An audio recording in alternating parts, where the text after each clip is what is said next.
Oh, we are live, everybody. PM the PM. I still have Rand's photo up from last week. And you got Rand's photo? Yeah, we don't have Rand on tonight. We don't have Rand. I forgot to. That's what happens when you're Russian here. My bad. There's our guest.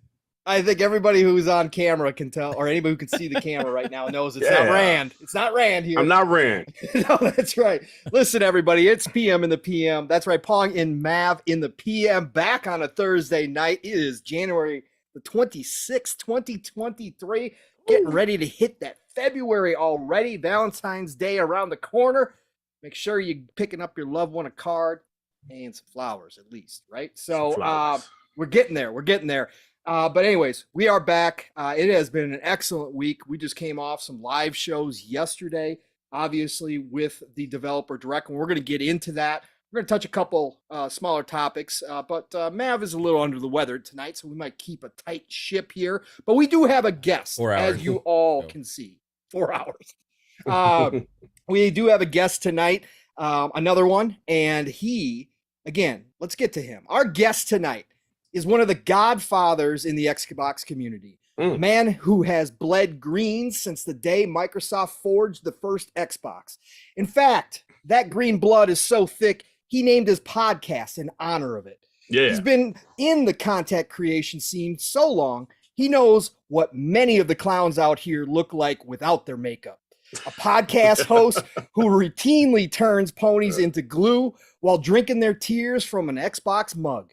Even though he has his preference, even though he is calling out the clowns on his show daily for their nonsense, our guest is a gamer through and through.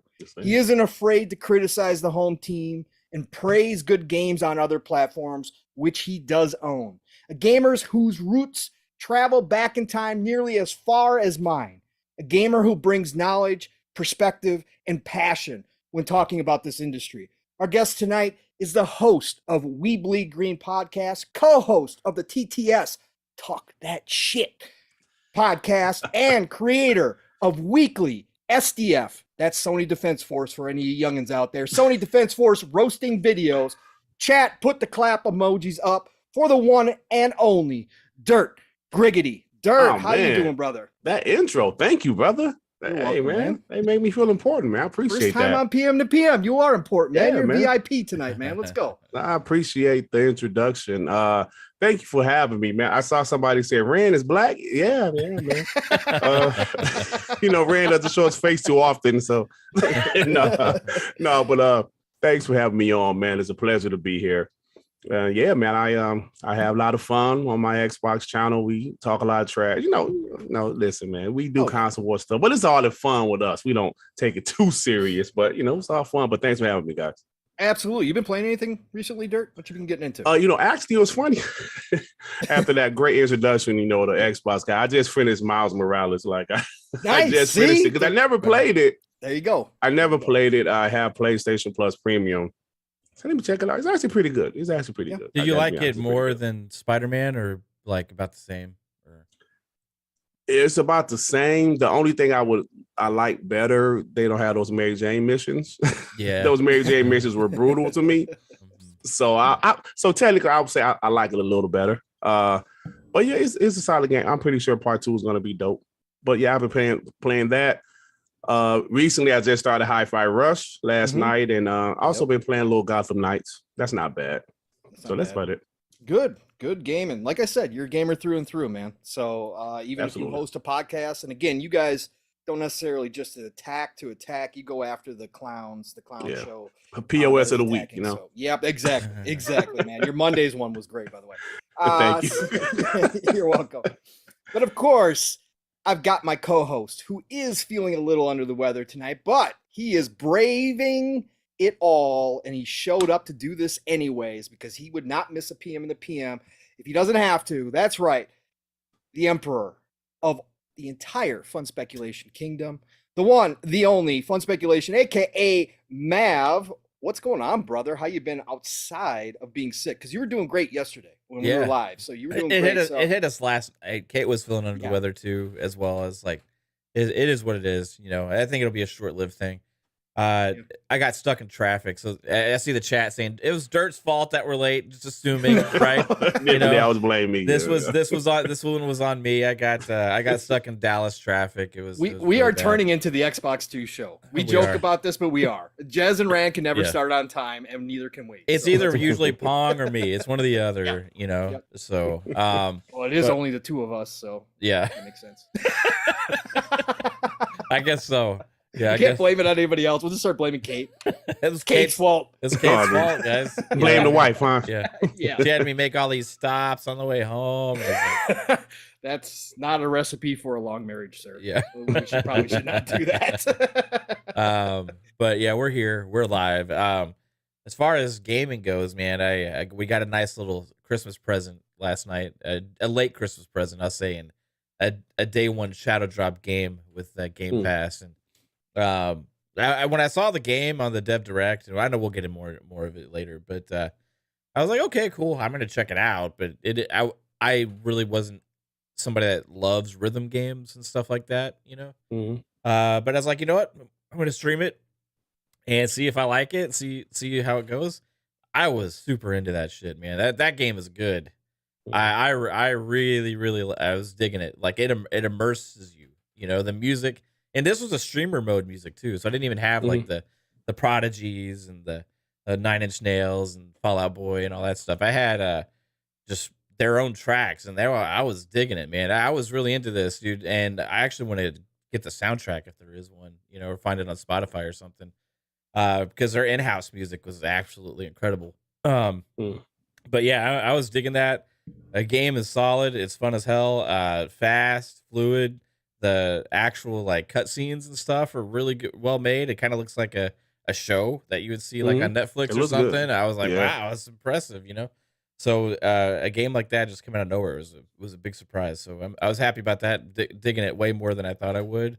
And and I see other people have the same sentiment too. So besides that, still Midnight Suns and Call of Duty. I'm still on still on those main two right now. Call of Duty. Warzone Call of 2.0. Duty. Kate, that's all Kate wants to play whenever we have time to play something together. She's like, let's play Warzone. So we try and get our dubs. We get close sometimes, but not all the way. We've had a few wins. There you go. Nice. Good stuff. Dirt, let me throw it back to you real quick for a second. Yes, Since Mav kind of brought it up too. What are your initial thoughts on Hi-Fi Rush? We'll talk about it later, obviously, when we talk about the showcase. But what are you thinking about it so far? Are you in agreement that it's a great game? I agree with Mav. When I first heard the rumor about it, I'm going to be honest. When I first heard the rumor from Jeff Grubb, he put a rumor out there. And when he said Pentiment level, I was like, another passion project, right? Passion project, right? Yep. But when I saw it yesterday, I was like, hey, it looks pretty good. But when I played it last night, I was like, wow. Now, this is obviously not the first cell shaded game we've ever played, but just the animation just looks incredible, man. Like Mav said, it looks like one of those shows on Netflix or something. It looks great. And I love the gameplay so far. I'm still early in. So yeah, it's looking to be a sleeper hit, man. And I'm enjoying it myself. Yeah, good. Good thoughts. Because that's kind of the sentiment throughout the community. So I jumped into it last night as well, after I got done with Primetime with Boom. And, I think Special Nick put it best last night where he said that those type of graphics are classic. They never age, right? Mm-hmm. Those type of games, that's why we still look back at Jet Set Radio fondly, right? That's why we look back at those types of games. Right. And you can play them now and they age. Right. Because they would age like a fine wine because it just never changes. So I downloaded that game. And again, anybody who's heard me on podcasts knows I'm not a rhythm guy. I have zero rhythm. I've never been a rhythm gamer. On top of that, you're going to throw in platforming, which I don't do platforming games anymore. I played enough of them in my younger years. I just got sick of them and I just don't like it. But I did download it. I played through the entire first level, beat the first boss, got to hear Nine Inch Nails, Million play, which was fantastic. Again, one of my favorite bands of all time. So incredible to hear that. And I uninstalled it. But that's not saying anything against the game. That's me knowing who I am as a gamer and knowing that I'm not going to go back to the game. But I did play through the entire first level. Tango Gameworks has knocked this out of the park. Again, even if a game's not for me, I can still look at a game. It's trash, right? Yeah. Right. I can still try a game and I can still see why everybody's loving it. And this game absolutely hits every mark that you want a game to, especially a game coming out of nowhere like this, a shadow drop. Literally nowhere. Literally. We don't get those anymore, Dirt. We don't get those. Yeah, Companies think you need this marketing. Companies think you need all this time before you drop a game. You don't, especially in this day and age of social media. But what I played last night, graphics, colors popping off my screen, right? I play on an OLED, absolutely drop dead gorgeous. The animation style is spot on. The writing, the voice acting, all A+. This is a high quality passion project here, folks.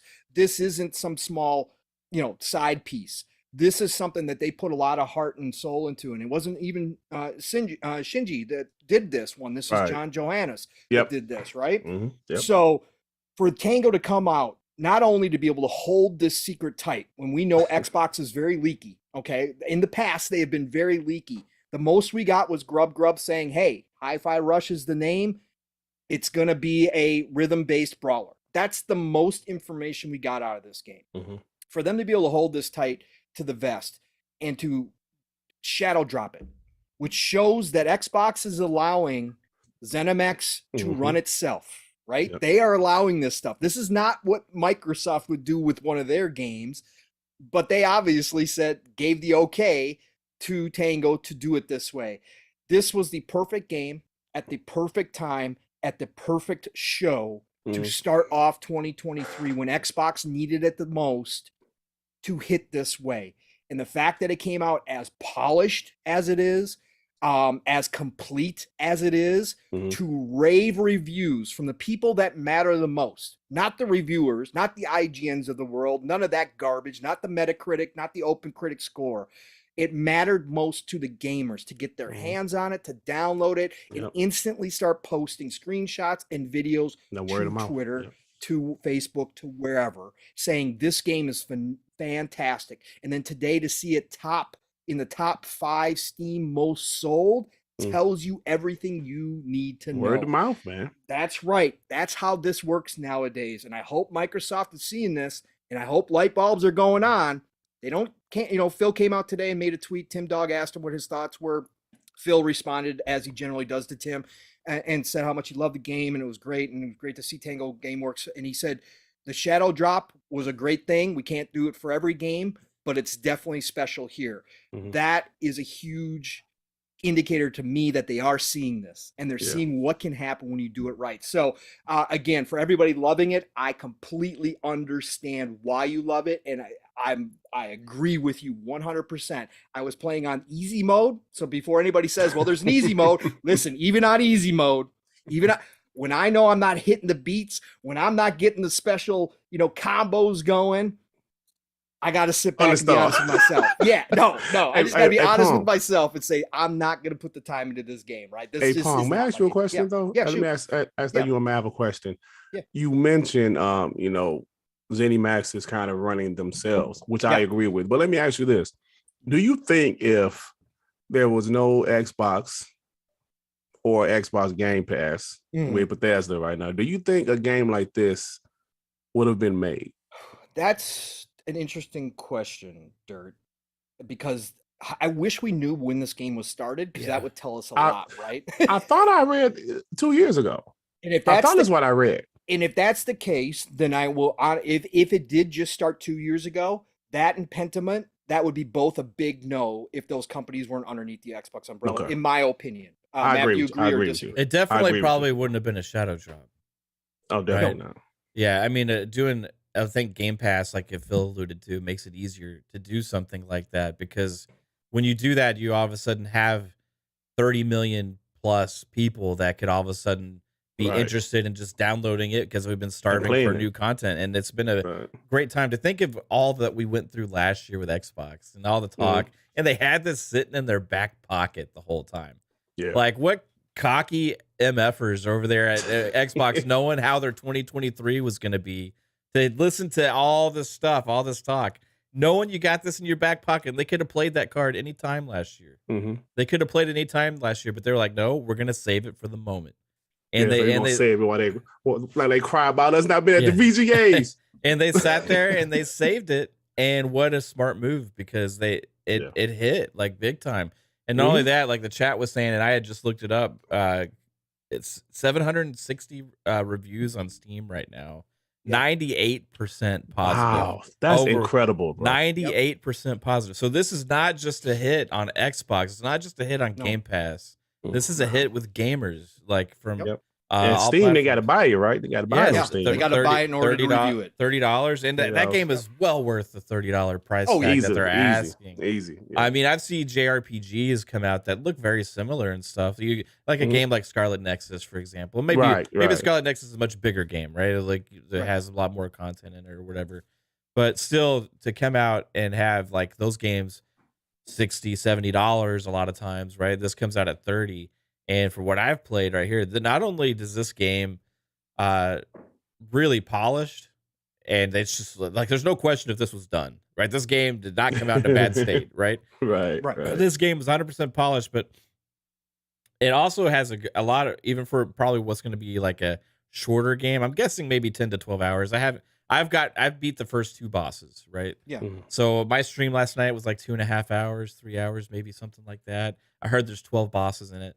I don't know how long it is totally. I'm guessing somewhere 10 to 12, maybe. Xbox era said 11 hours. 11 hours? Jesse over there. Shout out to Jesse. All right, so 11 hours, right? So, but the thing about this game is like, it has replayability, a lot of replayability.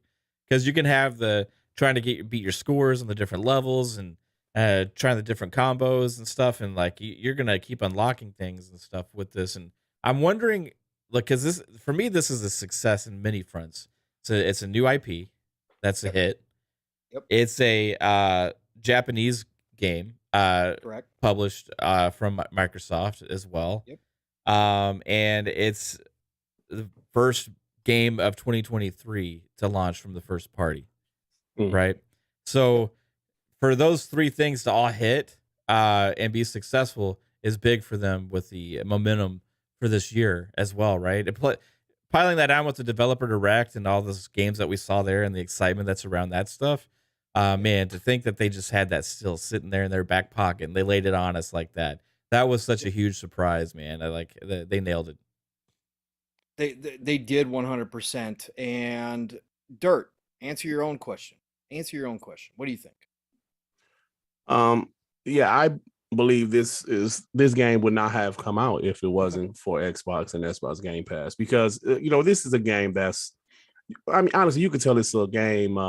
It's like a AA game, but it's a risky game. They just didn't know who would, if this game was only for sale on consoles and also PC, how many people would buy it? Would it be worth it? But like Mav said, with Xbox Game Pass, you already have the potential of 29 or 30 million people giving the game a shot. Right. And we're already seeing within 2 days, word of mouth has spread and people are praising the game. Like we're seeing on Steam, 98% positive user rating. That just goes to show you that word of mouth was still a very great form of advertising your game. And so I do believe Xbox Game Pass is something that's benefiting these studios. I actually read recently that I forgot the guy's name, but the head of Obsidian, he said if Xbox wouldn't have purchased them, Josh Sawyer. No, not him. Not him. Okay. Maybe or whatever. That guy. Okay. I call him. When I think Obsidian, I always think Sawyer. So. I can't remember the name, but you know what I mean. The other guy. Yeah. That guy, Math. He said that if Xbox didn't purchase Obsidian, they will be doing Outer Worlds 2. Yes. And that's it. Yes. They would not be able to do Avowed, Pentiment, whatever else like they're working on at the same time. Well, Grounded. Yeah. They said because of Xbox, because of Microsoft, they're able to do all of those games simultaneously. And that says a lot to me. Yeah, this is proof of everything that Microsoft and Xbox talked about when buying these studios, which people have called into question, right? And sometimes fairly, some of the criticism, management styles, well, how is this all going to work? But a lot of people have said, oh, they're not growing these studios. This isn't organic. All of this that you're seeing, organic. It's not organic. All this stuff you're seeing right now is the organic part. This is the part where Xbox stepped in and said, hey, welcome to the family. We want you underneath our umbrella. We're going to let you guys do what you do best, which is be creative. And all those, and I said this from the beginning, Dirt, and you can go back 2 years, almost 3 years now of podcasting. When we talked about these acquisitions, this is the one thing I always brought up. How many projects that were put on the back burner are now being greenlit because Xbox is now supporting these studios and letting them build out their staff. Again, that's the other part that all the clown show always forgets when they say, oh, this isn't organic. Right. Ever since they bought these studios, every single studio, well, except for 343 now, but every single studio is actually expanding. Every single studio is hiring nonstop. We've got AA teams trying to do AAA stuff in Compulsion and Exile, those types of studios. That is natural growth. Right. And again, when you see these types of games, when you see these passion projects, and again, they don't always have to be for you. Not everyone is going to be a giant hit, but I saw Pentiment just got put up for Game of the Year in another awards show today. Pentiment critically received very well. Might not be for everybody. Very small portion of gamers are going to enjoy Pentiment through and through. Doesn't matter. You're allowing those creatives to branch out from the norm, right? And actually grow and actually do something that they love, right? And then guess what? That in turn usually means when you have happy workers, that usually means you're going to get better products out of that morale big goes stuff up too. Yep. Right, exactly. Yeah. So I think this was a huge moment for him. Now, I wasn't going to start the show this way because I was going to do some smaller topics or whatever else. But since we're here and we're talking about Hi-Fi Rush, and I think this is a great conversation, I want to ask you guys too, Dirt, let me ask you this. Talking about specifically about Hi-Fi Rush and the success that we've seen. Now, again, we'll see how long this lasts. But as Mav pointed out, brand new IP Mhm. from a studio that most people dismissed during these acquisitions. Nobody, hardly Absolutely. anybody was talking about Tango, right? What is Right. Tango going to do? I'll go back to one of the early interviews with ShaneG when Xbox did acquire them, and all of a sudden he started talking about, well, I want to help develop younger talent. I Yeah, want to start. I remember that. Remember that? Yeah, I remember that. And Yeah. again, this is one of those. John Johannes, younger guy, right? Under his tutelage, coming out with a game like this. But Hi-Fi Rush, if this thing continues the momentum, we're talking about an early potential game of the year candidate. I saw some people saying that. Yeah, I mean, you can see it. It's really early, right? But we always know an indie game slips into the game of the year, right? They always put one in there, right? yeah, they do. This has got to be already, hey, you got to come beat Hi-Fi Rush if you want to be in that conversation. Yeah. So if you nail an IP like this, Dirt, and you've got lovable characters, which people are already falling in love with the characters. I've already seen some artwork being done out there, right? Some fan art being done about the characters. Chai, I think is the main character's name, right? Yeah, Chai? something like that. Chai and 808 the cat, right? Adorable cat, perfect. Again, you couldn't nail it any better than you did with 808. But Chai and 808, could you see them potentially? This is now a franchise where Microsoft turns and looks over at ShaneG and turns and looks over at John Johannes and says, get on that sequel. Get on that sequel. We're funding. Go big. Go Absolutely. big. Could you see these guys being some, new faces of the new Xbox that we've been talking about for ever? What do you think? Absolutely, man. Listen, when you have a new IP, whether it's small or big, that's successful, the potential is always there for it to be more of a, okay. Even with Ori, I think the only reason Microsoft didn't really put Ori up there is because they didn't own it, right? Correct. They didn't own it. And there's always that potential for Moon Studios to leave and do other things, which they eventually did. Yep. But this is an Xbox own IP. Correct. People are loving this game. Like you said, I don't know how long it's gonna last. Right. But right now you gotta live in the moment, right? Right. It's on fire. Yep. And the characters are lovable. The sidekick is lovable, 808, and just the game itself is a fun game. I saw some people say, yo, this reminds me of a PS2 game, of a Dreamcast game. Yep. It takes you back. Correct. It really does. It takes you back to just when the game is not about mocap, it's not about necessarily the stories. It's just about fun, quality gameplay, and just enjoying yourself. And that's what it reminds me of as a gamer my age. That's what it reminds me of. Now, I do see Xbox in the future. Obviously, I could be wrong. I do see this game being part of Xbox future. It doesn't have to turn into a AAA. No. It can stay where it is now, but I can definitely see a sequel. If they ever did a Super Smash Brothers Xbox version, I can see those characters there now. I saw somebody calling for that already today. Yeah, I did see that too. I mean, because like Xbox has a lot of great shooters, a lot of great characters, but this is a great addition to their portfolio. And I'm happy about it, just a shadow drop and it's kind of this wow. And everybody's loving it, man. So yeah, I do see the potential in that. Diversity in their lineup is incredible right now. And if their first parties are going to start adding to that, which you've already seen, again, Pentiments, Groundeds, that kind of stuff that you can't get anywhere else. Sea of Thieves is on its own. You can't get that experience anywhere else. You can say, PlayStation's got it down when it comes to the third person heavy movie type narrative driven and they game. do. They got that down, right? They've mastered that. What else? But man, you look over at Xbox, man, they're starting to build stuff. Right, exactly.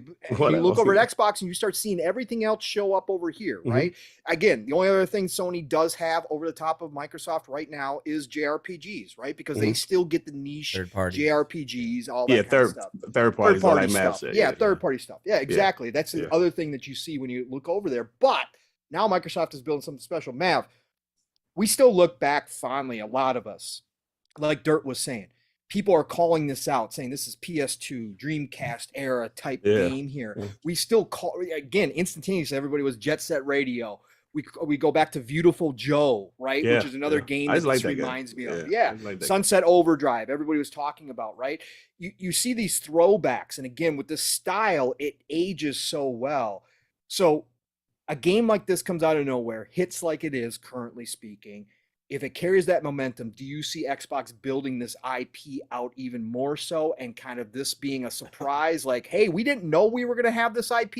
We didn't know it was going to turn into something, but guess what? It fell in our lap, and we're not going to waste this time in this moment. What do you think, Bam? Yeah, I mean, it's very possible. I'll tell you one thing, regardless of what they do with Hi-Fi Rush in the long term, people are going to be excited about whatever John Johannes' next game is. Yes. Right. Great point. 100. Great You got point. another developer's name out there So, now. Absolutely. Like Great whenever it's like Shinji Mikami comes on or John Johannes says, I have a project in the works, people be like, what is that going to Really? be? Right. You know, Really? like, yeah, because that last game was freaking fire, you know, Yeah. and like if it's Hi-Fi Rush 2, if it's something else, I personally, I don't care if it's Hi-Fi Rush 2, if it's something else. I'm really curious what this guy has in his head. You know what I Right. mean? Because like you guys said, like this is a throwback and not in like a visual way, like the cell shaded, whatever, you know, you can say whatever you want about that kind of stuff. Not every game Timeless. has to be a ultra realistic story based Facts. slow moving Right. game, right? Like Absolutely. I made a tweet earlier just saying like this game is just what gaming's all about to me. Right. Like in its core, it's just pure fun.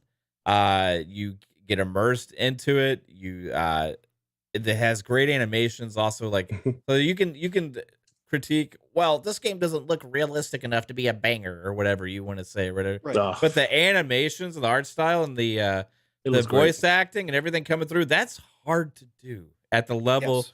that they accomplished with this game, right? There's a lot of game creators out there that attempt to do things like this game and don't do it at this level, anywhere near this level. Mhm. This was a master craft of the style of game that this is, and that's very important, right? It again to Tango as well, right? Tango was one of those where it was on my list, Pong, like John Johannes' project, you know, the 50 Yes. projects in the works, you know, I always Yes. mention that. Don't forget, John Johannes, Shinji Mikami had come on and said that Yep. that John Johannes has a project in the works, you know, and now I get to check that one off. You know, Hi-Fi Rush Right. hit Right. January of 2023, surprise, and they've already have this year more big first party games than all of 2022. It's pretty crazy. Hey, that's a But- fact. It is, but I mean that shows where they're headed, right? We hope that this Dev Direct is going to be the start of the new era of Xbox. Absolutely. And it not only did that with the marketing, it did that with actually dropping a game, right? Yep. So that accomplished more things than anything. But to Tango as well, like when they were acquired as part of ZeniMax Bethesda, and we had already acquired Obsidian, we'd already acquired all these other studios as well, and ZeniMax Bethesda, that everybody's focused on Starfield, everybody's focused on the big games, right? Elder Scrolls Online, Fallout, you know. Then you got these studios like Tango Gameworks, and it was like, well, they made Evil Within 2. You know, okay, That's whatever. cute. The Ghostwire Tokyo, it's a PlayStation exclusive, and that came out. Yeah. It was like a set in the 7s or whatever. It's like, okay, you know, that's gonna hit on Xbox eventually too. It'll be on Game Pass, but it was a year exclusive on PlayStation. You know, so Tango, you know, what are they ever gonna do, really? You know what I mean? Mhm. And that's a lot of people's sentiment. And Arcane, same boat there as well. Right. Like Yeah, Arcane, a lot of people kind of overlooked, right, as part of this whole acquisition. And either I'll add more studios on there. We don't know what Roundhouse is up to. We don't know what Right. there's other studios in there that could surprise What is us. Id doing? Are they Id doing and- another right, Doom? right. Well, Machine Games. We know they're working on Yeah. Indiana Jones, but I think all these studios are going to come out to surprise us. And this shows how big this ZeniMax Bethesda acquisition is, besides just Right. Starfield, right? Which is our big Right. thing that we all want, and Elder Scrolls and all that stuff. But the Tango Gameworks and Arcane have already proven to be two of the most valuable this generation developers that Xbox has, right? Putting out content on time for the most part. Redfall got delayed, but still hitting within 2023 this year. And also multiple titles as well, right? Because Deathloop had hit, even though PlayStation had acquired the exclusivity on that. That hit Game Pass last year. Now we're getting Redfall this year. You know, we're having Ghostwire Tokyo hit this year on Game Pass. Plus, we're also having Hi-Fi Rush just hit, right? So that's Mhm. 4 games. Yeah. 4 games in one year time span, dropping from 2 studios that were just a part of the ZeniMax Bethesda acquisition, right? So it is a huge deal. I hope they do more with Hi-Fi Rush, but I also don't want to pigeonhole him in. I want them to say, "Hey, John, this was a smash hit. What do you want to do next?" And he say, "Well, I want to make another one," right? And it's like, "Go for it, man. Your budget's like 10 times what it was because this was a smash, right? Go for it." Or he says, "Well, I have this idea. It's crazy." They'll say, "Whatever you want, man. Whatever you want, because we trust you, you know." And man, did Tango GameWorks just launch themselves up a huge notch with people's minds of like what they're possible to create, because they're not just a horror game studio anymore, right? And they were making cracking jokes during the div about that. Yeah, we're known for our horror. This is something completely different. Yeah, exactly. I mean, you got a Godfather of Resident Evil there, right? And everybody wants to know what the next thing for horror is from him. I honestly, like, whether it's Evil Within 3 or whatever, I personally want to see him keep with his horror roots, but make something new. Me too. Right? Evil Within, it was cool, but it just for some reason didn't like resonate 100%. Oh, so let me say that's okay. I love the Evil Within. But go ahead. Yeah. I want to see like something different. Like, you just say something new. Yeah, just something off the wall, man. Like a new IP from him. Well, if it's horror, you know, Pong isn't going to play it. So yeah, you're right. You're right about that, sir. I will love them from afar. I love Evil Within 1 and 2. I feel the Evil Within 2 was just slept on. People just did not buy that game, and it was so unfortunate because it was well done. And I was hoping, you know, once Xbox bought those guys, I was like, man, I hope he kind of goes back to that franchise. If not, like Mav said, do something new in the horror genre. But yeah, they're a talented studio. And you guys are speaking facts, what you're saying right now. I believe Xbox, you know, I put a tweet up right before the show. I put a tweet up and I said, people asked the question, what would Xbox be? Where would Xbox be if they didn't have Bethesda? Right. And I put up a GIF, said, well, we would never know. Because they bought Bethesda for a reason, damn it, right? So we would never know. So they're proving their worth. Just like when Sony bought Insomniac. Insomniac, it seemed like immediately they just start dropping games left and right. Boom, boom, boom. Yeah. That's what it seemed like Bethesda's doing for Xbox right now, and it's great. It is. It's fantastic. And what better time for ShaneG to do a new type of horror than when the horror genre is on fire. When Evil Within 2 came out, it still hadn't gotten to that point, right? It was right before the horror genre started to see a little bit of a explosion. Now it's absolutely on fire. Now let ShaneG go cook and get out a new horror game, or even go back to Evil Within 3, give them a bigger budget, give them more time to polish it so that it comes out in a great state, right? Absolutely. And all of a sudden, it's Evil Within time. And all of a sudden, everybody starts recognizing what you're saying, right, Dirt? That people slept on it. And everybody's like, oh, wait. Oh, that's right. This is the dude. And it's going to be first party, Pong. That's going to make us even more. Well, this is an Xbox title now. Right. You know? Right. Right. Yeah. But what a great time to have him on board, too, and all of Tango GameWorks, and to know that he is he's got these understudies at Tango GameWorks that he's mentoring right now. And it's not just the horror genre. Like, you know, Mav and you both point, it's not just the horror genre that Tango GameWorks is now going to be known for. Right. Now it's going to be what are they going to do next, right? What are they going to come out with? What if something completely different again, man? Right. That's the excitement that you build up when you let somebody create and do what they do best. Again, it's not always going to work. But it worked with Obsidian and Grounded. Pentiment was a critical success. Whatever you want to say about the game, again, you let Josh Sawyer, one of the veterans in this business, one of the bigger developer names out there, take a small team and go do something fun that they always wanted to do. It came off great to the critics, and more people discover it every day. And then you got a new person like John Johannes coming out, being the understudy kind of to ShaneG, and all of a sudden dropping something completely unexpected that blows up. Now people are, like Mav said, looking forward to that next game. What is John Johansson? What is his next game? A real interesting thing to think about too, as well. Like last generation compared to this generation, right? We had a game that everybody kind of references this to come out, and Sunset Overdrive, critical hit. People loved it. It didn't take off, right? It didn't sell well because well. everybody was down on Xbox. The hate train, right? Hate train. But we didn't have Game Pass 900p, right? We didn't have. They didn't have 28 plus, maybe 30 million Game Pass subscribers back then, right? True. They didn't have this new generation, all this excitement around the brand building up, right? It shows the parallels of somewhat similar two games come out, critical praise. What happens now with Game Pass and this era that we're heading towards with Xbox versus last generation? When Sunset Overdrive hit and everybody's like, yeah, this is finally a win, but nobody's playing it, right? Yeah. And it kind of fizzled out, with what happened. Like the Insomniac ended up eventually getting acquired by Sony because of that, like and stuff like that. So I think that it's just Xbox is in a great place and to be able to do this. And this is the interesting thing about Game Pass as well, because you alluded to it earlier as well, because a lot of people earlier were like, Game Pass is going to kill gaming. It's going to take away the creativity. It's just going to be a bunch of fodder. It's going to be a bunch of shovelware stuff.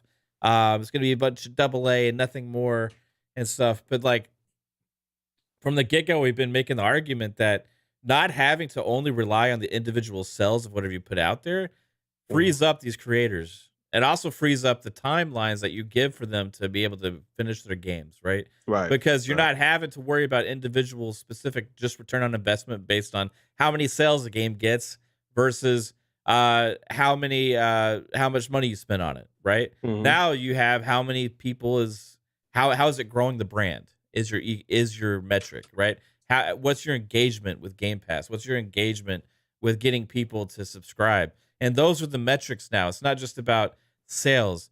But plus they also get the benefit of that now, putting their games on Steam and stuff like that right away. So they've just checked all these different boxes, right? So I've always felt like this is the best thing for creators because they have less to worry about, right?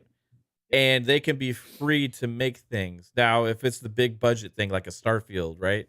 Or if it's the smaller title like this, there's less pressure, I feel like. Yes. And like they don't have to cut the games, like put the games out early, or they don't have to like do all these things. You get the creative led studios, right? It's very important. You know, there's some studios that aren't managed very well, right? The studios that are managed well, that have really great creative visions about what they want to make, put everything you can behind these guys and they will produce, right? And they're proving that so far with Game Pass. I agree with you. And let me say this right quick before you go up on. Yeah. Everything you just said, I agree with. But there's something else that's benefiting these developers up under Xbox Game Studios. You mentioned, Mav, the quality of the games will be better because there's so many games in development.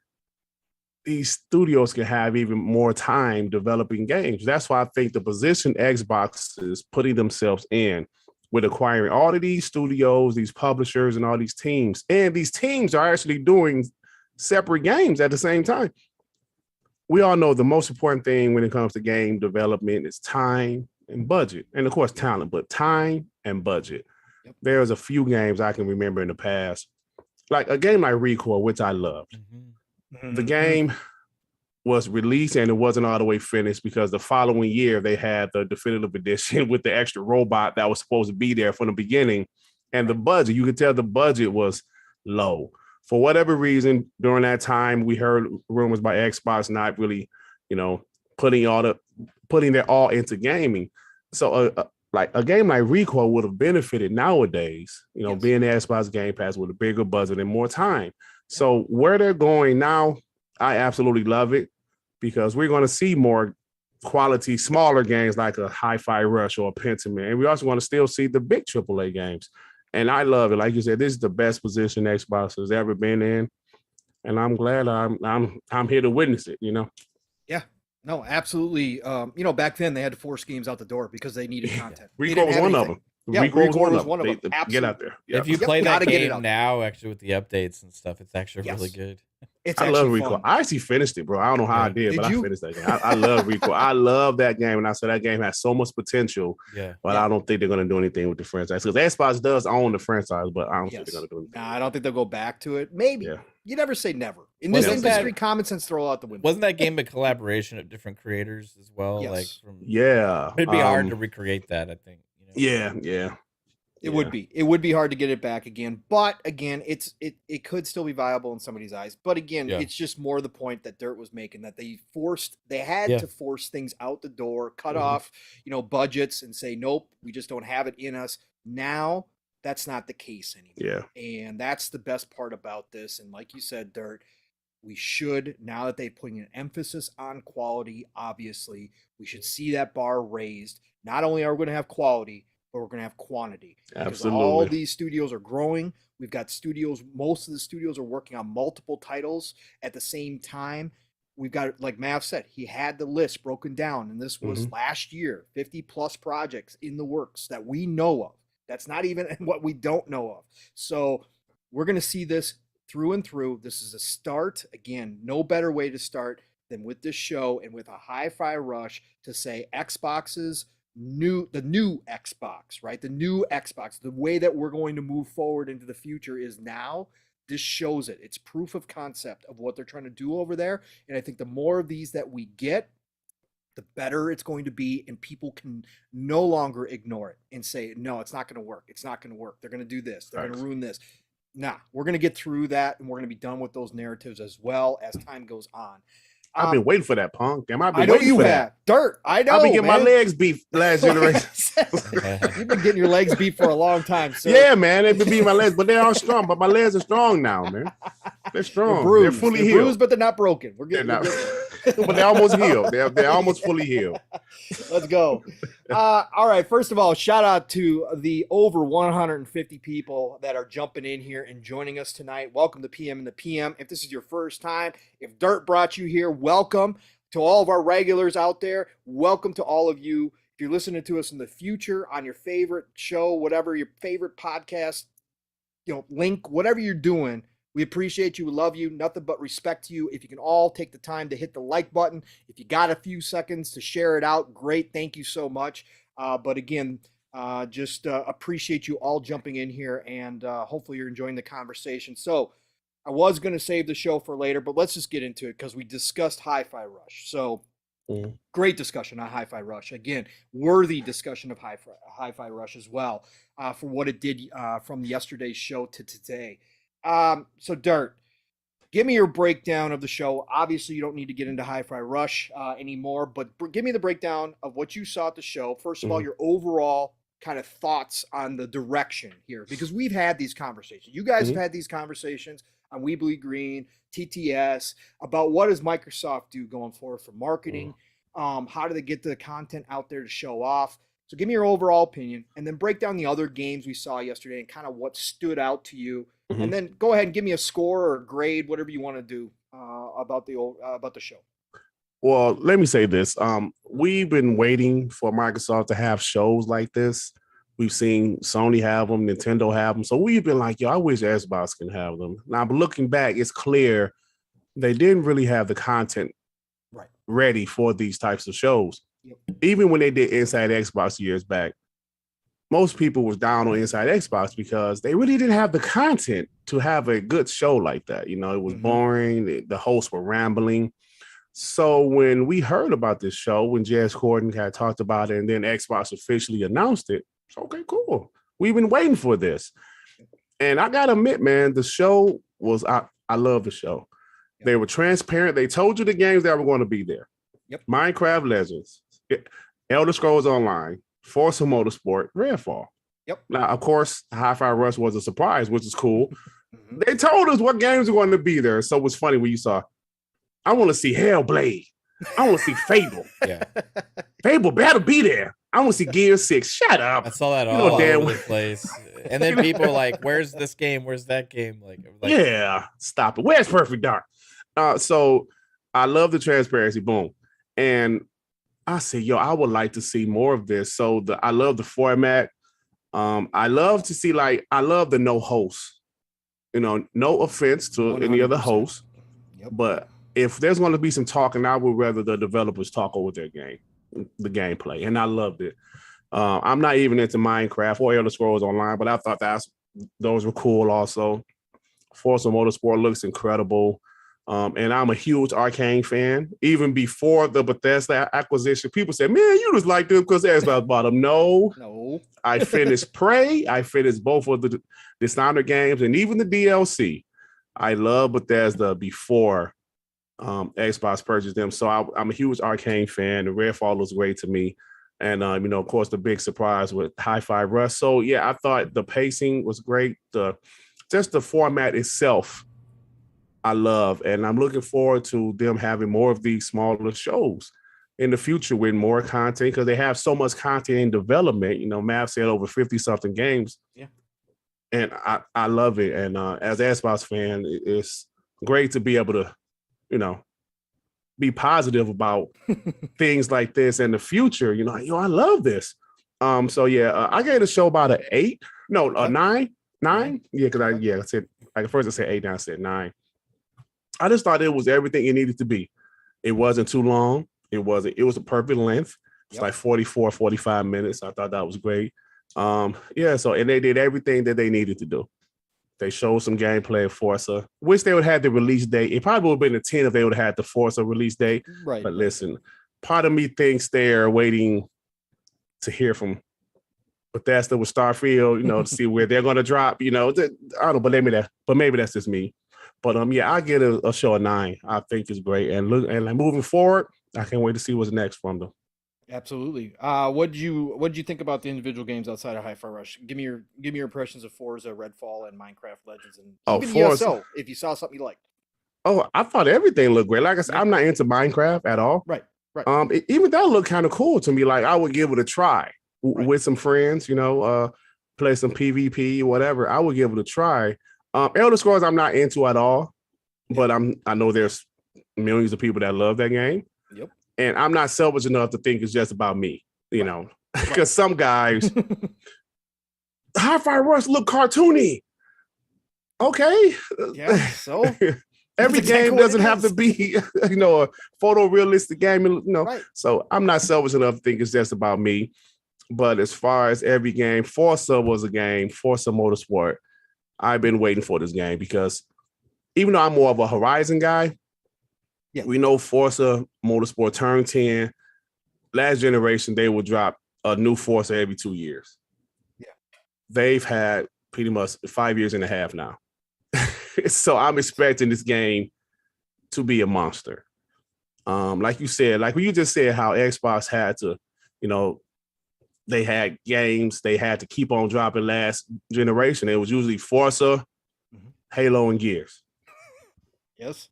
So they didn't need them like that. So turn 10, make the best game you can make. This game is going to be incredible. I feel it in my soul. You're giving turn 10 5.5 years to develop their racing game. It's going to be dope. Yeah. And Redfall, like I said, this is made by Arcane Austin, which is the same team that made Prey, which was another game totally slept on, by the way. Of course.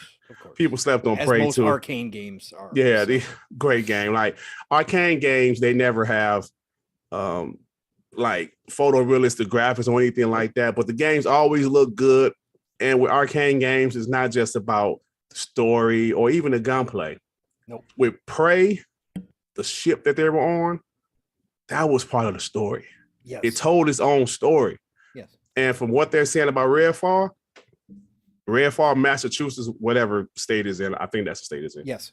It's going to tell its own story just from seeing them going to certain homes. And I can't wait for that game. Me personally, I'm more hyped for Redfall than I am Starfield because I love Arcane that much. Nice, man. Yeah, man. So those games, I just loved the whole show. It was great, man. It was great. Great thoughts there. 9, solid score. Mav, I've heard your thoughts. Obviously, we did the show live. I heard your thoughts last night on Boom's show. But obviously, recap it for everybody. The show, what stood out to you about the games outside of Hi-Fi Rush, which we just covered. Awesome. What was about the show and that kind of grabbed your attention and the overall feeling about this going forward, man? I thought for the amount of games that they had there is the perfect length, right? I think that they spent like they didn't let anything drag on too long. You know what I mean? Um, they showcased in depth about what the games actually are as well, which is very important. Like in Minecraft Legends, we learned a lot about it beforehand. We didn't really know what to expect, but now that's on my radar, right? Because it's a much bigger strategy game than I had realized. You and me both, brother. You and me both. And games like Redfall. Redfall was the one I was kind of like already sold on. I've already seen plenty of Redfall. I've already seen enough of it. They've had other streams where they've showed it off and talked about it. They've had more gameplay trailers than any other of the games that are out there as well. They've been doing a great job marketing Redfall, and this didn't do anything to persuade me or dissuade me. I was already sold on it to play it when it comes out. But I do think that there's a lot of people that were still not sure what it was, right? So they put that in this bigger show to cement that, right? To let everybody know, hey, this is what Redfall's all about. It's not Back for Blood. It's not Left 4 Dead. This is a story-based game, single-player game. You can also play co-op as well. And they showcase how the mission structure was going to work, which I thought was important, right? Here's to go through the main story campaign. You can go over here and do this other thing if you want to. You don't have to. It's completely optional. Things like this are going to happen throughout the world, and you can decide to take part in it or not. I thought that was cool. They showed a little bit of loot as well. Some people were a little bit down on the gunplay. Didn't feel like it had enough like punch to it or whatever. Steel Rain. Yeah, shout out to our brother Steel. For me, like Redfall, I kind of, if for better or worse, I kind of expect that out of Arcane, right? In a way. But the Arcane games for me aren't about that. They're more about the environment for me and like the storytelling and stuff, So I think that it's gonna be a fun game. And I'm really looking forward to it. But the star of the show for me was Forza Motorsport. I mean, just 4K 60 with ray tracing confirmed. They can't be done. It can't be done. In-game ray tracing, right? In-game ray tracing. In-game, on track. Yeah, they said, it's in-game 4K 60 ray tracing. They put that to bed with a statement. Over 500 cars as well, which is more than I actually thought. Being a full reboot like this, I felt like the amount of detail they're going to have to put into these cars was going to limit the amount that they could have out there at launch. But coming out strong, saying 500 plus as well, with 4K 60 ray tracing. They went into the talk about the shadows and the lighting and all that stuff's being completely reworked. And if you look at screenshots that have been posted in comparisons of past Forzas to this now, like, whoa, that looks different, right? This is a full-on rebirth of Forza Motorsport. I'm not even going to say reboot. This is a rebirth of Forza Motorsport because we've been gone for, like Dirt said, like 5 years, right? Going back to the roots of what makes it Forza, I believe. They talked about the single-player career. They're going to have that, and 20 environments as well. But just ain't going to be a sim racer that comes out that looks better than Forza Motorsport. Facts. Right? It's not going to happen. And not only that, but guess who also has the best gameplay in sim racers, especially like on console? I mean, you could. Forza Motorsport does, and you're talking to somebody that likes Gran Turismo, right? I have fun with it. I don't shit on Gran Turismo. I have fun with it. Real quick, man. Sorry to interrupt you, but we should remind everybody we had an Xbox Ultimate where we had to vote on this. We had to vote one off, and Mav actually voted Forza off in favor of Gran Turismo, just to give you guys all an idea. Because I wanted Gran Turismo to come back and be what it once was, right? And we had to make this choice. It wasn't an easy decision. It was forced upon us. It was your own question, sir. It was my own question. I think it was like all of like. Yes, it was the history of Need for Speed, Forza, Gran Turismo, and I don't remember what the other one was. Yeah, I think it was all. Yeah, maybe. Yeah. So, but man, was I an idiot that day? Because to think about, oh my gosh, Oh, cry face is out. Uh-oh. Is this because I said Forza Motorsport is going to smash GT7? Yes. Is it because Sony Forza crybabies Motorsport, here. it looks better than GT7? I hate you, man. Is it because it has better gameplay than Gran Turismo as well? I mean, I'm sorry. I'm sorry. not talking to you. Oh, we lost a Sony baby. Oh, God, man. dang it. Come back, Sony baby. Man, I really do feel like this game's gonna shit all over it, man. And I understand people are saying, well, GT7 was cross-gen and stuff like that, and it's a whole year. Oh, that's their excuse already. It's a You whole already know year it. between releases. Like a whole year makes that big of a damn difference. Like you talk. Yeah. I mean, come on. 1 year is not gonna make that much of a difference between Forza and GT7. It's the fact that Polyphony's making GT7 and Turn 10 is making Forza. That's what the real difference is. And I'm just being real here. Cross-gen or not, it doesn't matter. Maybe they shouldn't have made it cross-gen. How about that? How about you ask for that, right? Tell them, Mav. I'm just saying, like GT7, I have fun with it, but you're going to play Forza Motorsport, and then the thought of going to play GT7 will probably make you throw up. I'm just saying, like it's going to be that big of a drastic difference. It is a massive difference. So what we're seeing here versus what GT7 put out, it is a massive difference. And I'm not trying to shit on it too much. I'm just saying, like, it's in another league. It's in another fucking league. It doesn't belong in the same sentence, in the same paragraph. It's not even the same genre. Not even the same genre. Forza Wow. Motorsport. Wow. It's I wasn't expecting this. Is it created a genre of itself with the shit they put out there? I mean, my God. It makes like GT look like a joke. Hey, listen, I don't know, man. I'm just saying. Hey, let me say something, Mav. I wholeheartedly agree with you. See, but this is the thing. See, people think my venom when I talk trash is towards PlayStation. No, it's not. No. It's towards, though, everything Mav said. Just act like I said it, because I've seen PlayStation fanboys go after Forza Motorsport 7 when GT7 came out. Oh, yeah. Go after Forza Horizon 4, 3, 2. They went after those games. Showing the replay mode, because GT7 replay mode looks incredible, right? They would show clips from the replay mode and compare it to Forza Horizon, Forza Motorsport 7. And sometimes Forza Motorsport 7 still look better. Yeah. So I'm with you, man, wholeheartedly, brother.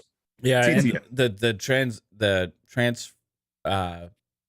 transformation from Forza 7 to what we saw on the screen at that developer direct is absolutely huge. Like that, you talk about studios making generational leaps, right? That is going to be a landmark generational leap there when we see Forza Motorsport happen. And I only knock I had of the entire show of the developer direct was that we didn't get the Forza Motorsport release date, which I was hoping for. So that's why I gave the showcase a 9.5 instead of a 10. Because if we had gotten that Forza Motorsport release date, I think it was 10. Now, that being said, I still feel like Forza Motorsport probably hits in June. I feel like there's a long ways off between right now and June, and they may not be 100% set on what day they're going to launch, what week they're going to launch, or anything like that. And if it is launching in the second half of June or in the middle of June sometime, they can use that E3 show to put the release date on Forza Motorsport as well, or whatever developer direct they have for an after show or something like that at E3 potentially as well. So that doesn't surprise me. We're going to get monthly updates for Forza Motorsport as well up until the launch. So I don't know if they would be doing that if it was going to be like already started that, if it's going to be like September, October, you know what I mean? That's a lot of monthly updates up until launch. I feel like June is probably we're going to hit, and that leads me to still back to Starfield in March. I'm not going to move off of our hill, bro. I haven't seen anything yet to dissuade me. I'm just saying I'll stand there firm until somebody pushes me off. Was there another game that we didn't touch on? No. Yeah. Elder Scrolls Online. ESO. Cool. Elder Scrolls, ESO. Yeah, it looked cool. I might dive back into it at some point. I'm more interested in those kind of games. I'm not less interested in the MMOs, right? Yeah. I like more the single player stuff. But That is a single player game, by the way. it They is, but pointed that out. I played I played it on time. I played it before. I know you did. And I saw random weird people walking around in the town and stuff, and I'm like, okay, like it's just like they're distracting. You know, they're distracting. You know, like I'm trying to go and do my thing, and like you have all these like massive amounts of people just wandering around doing weird shit constantly. It's like I don't even know where to go. It's chaos. So, but yeah. Yeah, no, and so yeah, 9.5. So you stuck on that, so that's good. This show here, I'll give my thoughts now too. The show here was, again, like I said before, the perfect spot for Xbox. We came off the disappointment of the Video Game Awards. A lot of people were disappointed, not everybody, but a lot of people were disappointed, including myself, that they weren't at the Video Game Awards. But I did say on our live show, I said, listen, this makes sense if they're going to do something early in the year. If they've got a January, February show, this was long before we knew anything was coming. This does make sense. And sure enough, that's exactly what they did. And they actually went to the format that a lot of us out here have been crying for, screaming for, asking for, begging for. Because of the amount of content that they now have, we knew they had to have something else to put the spotlight on the, close to launching upcoming games. They had to bring it back. You could not just rely on the big shows. You can't just rely on the VGAs. Right. You can't do that. You got to have your own thing that we've seen Nintendo do, that we've seen PlayStation do. And with the amount of content that Xbox has, now again, I hear everybody saying, well, Nintendo and Sony don't show up to E3 anymore, which I think is awful. I think it's, I've called them out. I said they should be back there again. But when you look at the amount of content that Xbox has, they now can support all these shows. They can support all the shows they've always done and have their own thing going on and develop that rhythm with the fan base. Because what happens now, Dirt and Mav, is if you build this direct up, this developer direct kind of format up, and you do this on a consistent basis, you do this on a regular basis, whether that's 2 times a year or 3 times a year, depending on what you've got to show, and you get people to expect and kind of set those expectations ahead of time like they did with this one. And you get people to start expecting these shows and start knowing that the potential is there, that they could do something like they did with Hi-Fi Rush, which is always what happens with Nintendo Directs. It always happens with State of Play. Oh, what are they going to show? Is this where we get God of War finally? Oh man, are they going to finally talk about, is Nintendo finally going to show off the new Zelda? We're going to get new hardware. You build that anticipation within your fan base. That anticipation goes to the media. That then in turn goes to the wider audience that reads the IGNs for their gaming news. As much as I don't like that, it's a reality. Mainstream media is still a thing. So that's when you start bringing people in from the outside that aren't necessarily Xbox in the Xbox ecosystem. And they start showing up to these shows going, oh, I got to pay attention. Xbox has got stuff dropping. Man, that last show, they dropped Hi-Fi Rush out of the blue. Like nobody thought about that, man. I saw all my friends playing it. And oh my God, what's next? That's a huge part of what goes into these shows. And I think they did a great job yesterday of doing that.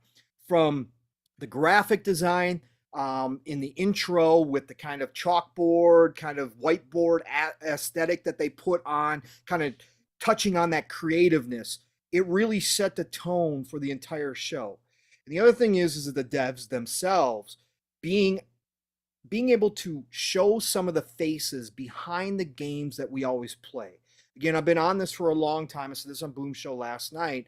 But I've been on this for a long time, that this industry is so secretive. We barely know any of the devs, and we lose the humanity behind the creations that we're playing and enjoying.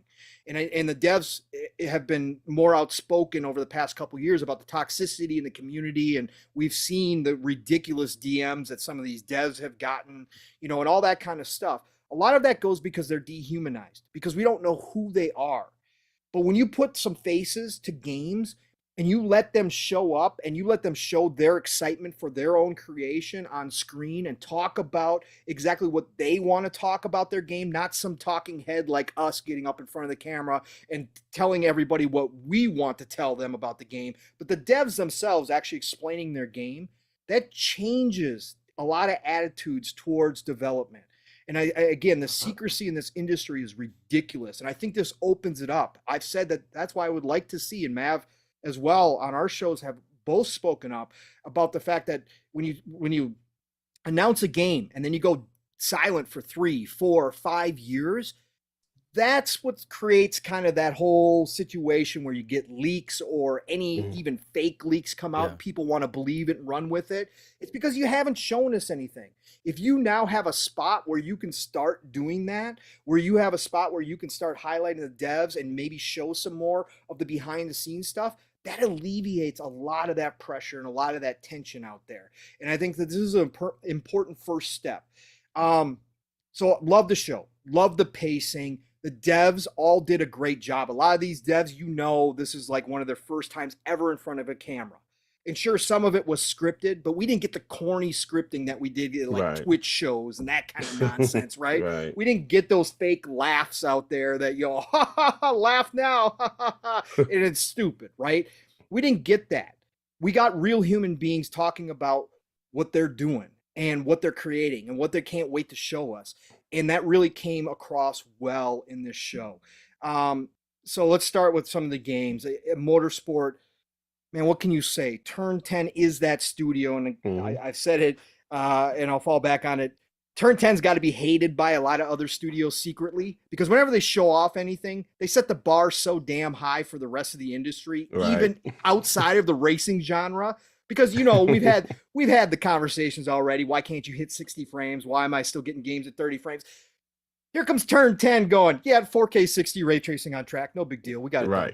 With ray tracing, right? Yeah, with 4K ray 60 with ray tracing is crazy. Right.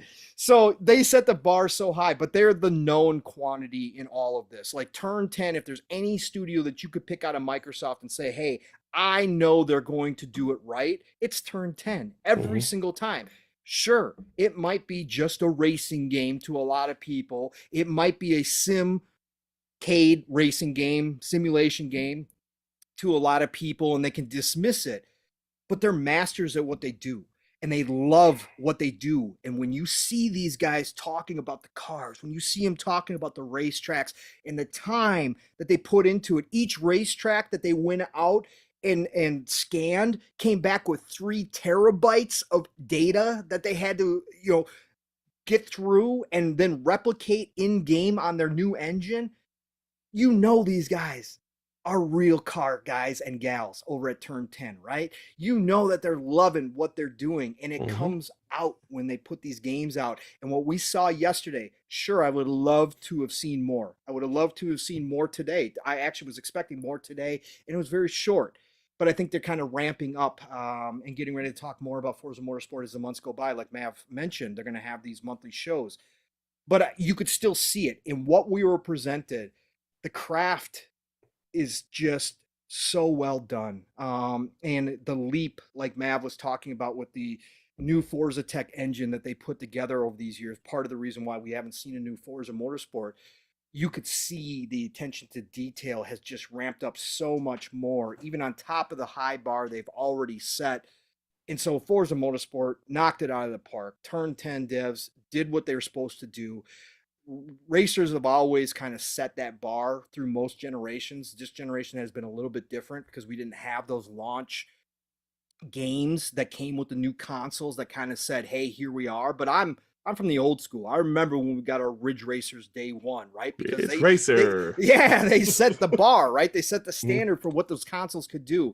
But now that we're seeing Forza Motorsport, you're seeing current gen, next gen, whatever you want to call it. You're seeing the power of the Xbox Series consoles that we've been hearing about nonstop, the tools and 12 teraflops and all that kind of stuff, right?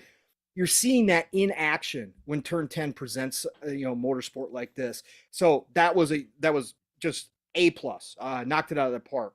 Minecraft Legends, again, like Mav said, I'm going to just kind of echo his sentiments here. I'm an RTS guy. I'm a strategy guy, tactical games. I love all that. We're seeing again, the horror genre and all the horror fans are getting their extra presence now because it's on fire. RTSs are coming back to consoles for a change. This is something we have not seen since the 360 era. Mav and I are in heaven right now with how many RTSs are launching. Again, Age of Empires Definitive Edition 2 next week on Tuesday comes out for Xbox on Game Pass. Add Minecraft Legends to that. What I saw yesterday was a combination of RTS strategy along with tower defense. And I'm not a Minecraft guy. Take that for what it is, but I'm not a Minecraft guy. I played Minecraft Dungeons for a bit, liked it. It's an action RPG. It had loot. I'm in. I tried it for a bit, liked it, but got off. I see this Minecraft Legends and it interests me. It showed me a lot deeper gameplay than I thought was possible. The devs focused on PvP during the show yesterday, and it came across great. 4-on-4 PvP, a lot of strategy involved, a lot of different ways that you can attack your opponent. They even got into a little rush scenario that somebody discovered.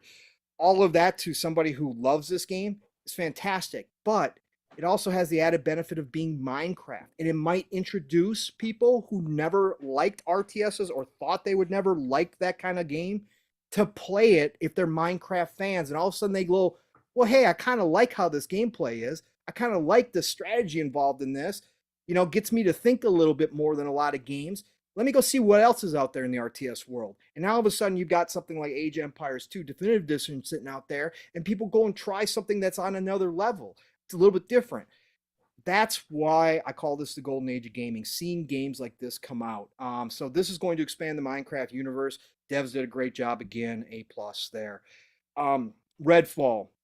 Redfall, I'm already been sold. I'm an Arcane fan. I'm playing through Dishonored 2 again as we speak. And I love what Arcane does. And me and Matt both were screaming from the rooftops on every show that we could when we talked about Redfall. You guys, stop comparing this to Back 4 Blood, Left 4 Dead. It's not going to be that. Yes. You guys, you don't know who Arcane is. Exactly, man. Oh, man. So every time they've shown this game, I've gotten, I've already been sold, but every time they've shown it, it's been better for me. And yesterday, showing off all the different environments, even though it's supposedly in one town, that's the one thing that got me. I was like, well, it's going to be in one town. How many different kind of places are we actually going to get? Yeah, well, Arcane nailed that dramatically yesterday. Yep. You go back and watch, and again, Redfall, people, go back and watch the entire show in 4K 60 if you have not yet. It's a totally different show when you do watch it. It was a great show to start with. It's even better in 4K 60. But Redfall is one of those games that compression does it zero favors, right? It really doesn't show off. And again, I know not everybody's going to be a fan of the Arcane aesthetic. Like you were talking about, Dirt. Arcane has their own style, right? They have their own style. And it kind of... if you look at Redfall and you go back and watch it and you pause some clips of it in 4K, you will see Dishonored. You will see Deathloop in there, right? You will see little bits of all their games in there in the style. And that doesn't appeal to everybody. I get that. But when you watch it in 4K 60, the game is gorgeous. The environments that they showed off, the diversity of environments that they showed off in this one little town was insane to me. So I can't wait for that. I'm sold on Redfall. Again, I can hear people like Steel. We talked about it when we were live. I can hear the people talking about the gunplay. Call it an excuse, but Arcane has never been known for the gunplay. Yes, they said they brought in id and they brought in a couple experts to help out with the gunplay, but I wasn't expecting all of a sudden this to be a gun heavy, like, hey, I'm going to feel a lot of punch from these guns, or I'm going to see Doom style, gunplay. And I wasn't expecting that. What I did see was an upgrade from their previous games and the gunplay. I can already see it. But again, until I get my hands on the controller, I can't tell you if it's going to feel good or not. Deathloop was a big upgrade from... Yes, Deathloop was a big upgrade. Was great, yeah. Deathloop was a huge upgrade from Dishonored games. Yep. Right? Yeah, and I agree. Now we're going to see, I think, another step up with Yes, and I think so too. And the loot system and showing off the missions and showing off, how you can go off. You can go off the beaten path. You don't have to stick to the main mission runs that they've talked about. Showing that kind of in depth yesterday was huge for that team as well. Again, Arcane Austin, great job, A+ for Redfall for me. And then ESO. A show has done its job when ESO can get people talking. And I saw people talking about ESO. I saw people re-downloading ESO after that show. Most of the time, what happens, Dirt, when ESO or Sea of Thieves show up or Grounded show up at a showcase, right? At E3. Oh, God. Damn, man. Damn. We've seen this. Why they this showing old Sea of game. Thieves again? Right. I actually did go on Twitter and I saw people talking about ESO because whenever I've had the chance to talk about ESO, which is not much, again, I've got, between 300 and 500 hours locked away on the PlayStation side because they don't let you bring your character over to Xbox. There's no cross progression in ESO, which I was hoping they were going to change yesterday. They didn't. So I stopped playing ESO. I was an ESO premium member, $15 a month. It was well worth it. I had it all. So whenever I get the chance to talk about ESO, I try to tell everybody, if you like Elders, if you like Skyrim, if you like Oblivion, and you want that single player experience just in a much bigger world, play ESO. You don't have to play with other people. Now, Mav said it's distracting to see others walking around. Listen, there is so many missions, so much story there. It's ridiculous. And you could have hundreds, maybe even thousands of hours by yourself. But what they did yesterday, Dirt, it wasn't me trying to tell people. They actually came out and told people. They made that a focus and said, look, ESO is a single player role-playing game if you want it to be. Come in and try it out. By the way, we're going to open up all the expansions for you for free until the 31st of this month. Go try it out. Guess what I did, Dirt? After I played Hi-Fi Rush, I downloaded ESO again, and I'm thinking about jumping back in full-time on ESO. So, Really? yes, I am thinking about it. I love ESO. I love Skyrim. I love Elder Scrolls. Elder Scrolls is my favorite franchise of all time. No. So even though I can't bring my character over, even though that's hundreds of hours and dollars left over there on the PlayStation side, it is what it is. And I'm thinking about jumping back into ESO. So like I said, if you want to know how good the show was, ESO was even getting some fire underneath it, which is crazy to me. There you go. So overall, again, fantastic show. The format is what they should be doing going forward. And I gave it an 8.5 after we came out of the show live. After I watched it back in 4K 60, I bumped it to a 9. So I'm with you, Dirt. It's a 9. Again, the no date on Forza, which everybody has pointed out, is a detractor. I'm on the other side of the train that says if they don't hit this 12 months that they told us they were going to hit with all these games, I'm going to have something to say about it. I took it as a commitment. And I don't want to see them break that commitment, but I still think there's a chance we get it in June. I'm going to save that energy until we get to knowing for sure whether or not these games are going to be delayed again. But yeah, overall, great show. 9.0 from me. Heck of a job, Xbox. Round of applause, everybody involved in that show that put it together because they did a great job and they did exactly what we asked for, and it turned out. So, the other thing is next time we hear that there's a developer direct, we'll all be excited. Yes, absolutely. That's exactly what I was talking about. That's the hype you build. Because it could have gone one or two ways. We could all be like, "Oh, okay, yeah, cool," But now we they set the expectations for what the show was, and then they exceeded them, right?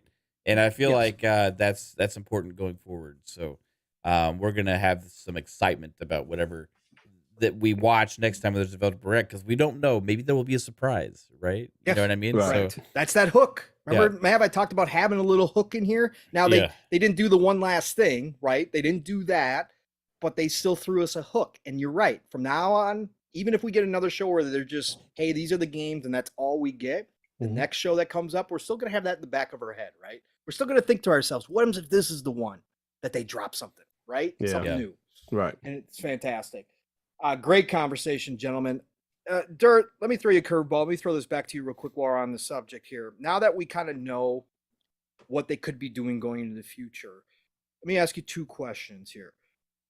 Do you want to see how many of these would be good for you each year? Do you think this should be a once a year thing? Do you think this should be a twice a year? Do you think they should try to squeeze out 3? And then E3, now that they're kind of clearing the decks, as Mav has said on multiple shows, kind of getting everything out of the way with these smaller shows as well. Do you want to see them expand upon the 12-month that they did last year? Or do you think with these developer directs in each year that the 12 months is actually a good thing now? What do you think? Well, let me start with the latter question. Yeah. I think Xbox, I believe. Let me go back to 2020.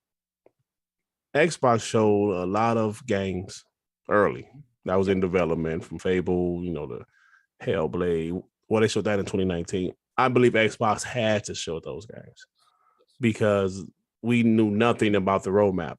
They had to show those games. I believe their strategy last year was more of, okay, let's just show the next 12 months. There's still like some more games that's a little further out, like Compulsion game, NXL new game, Hellblade. There's still some unannounced games that's further out.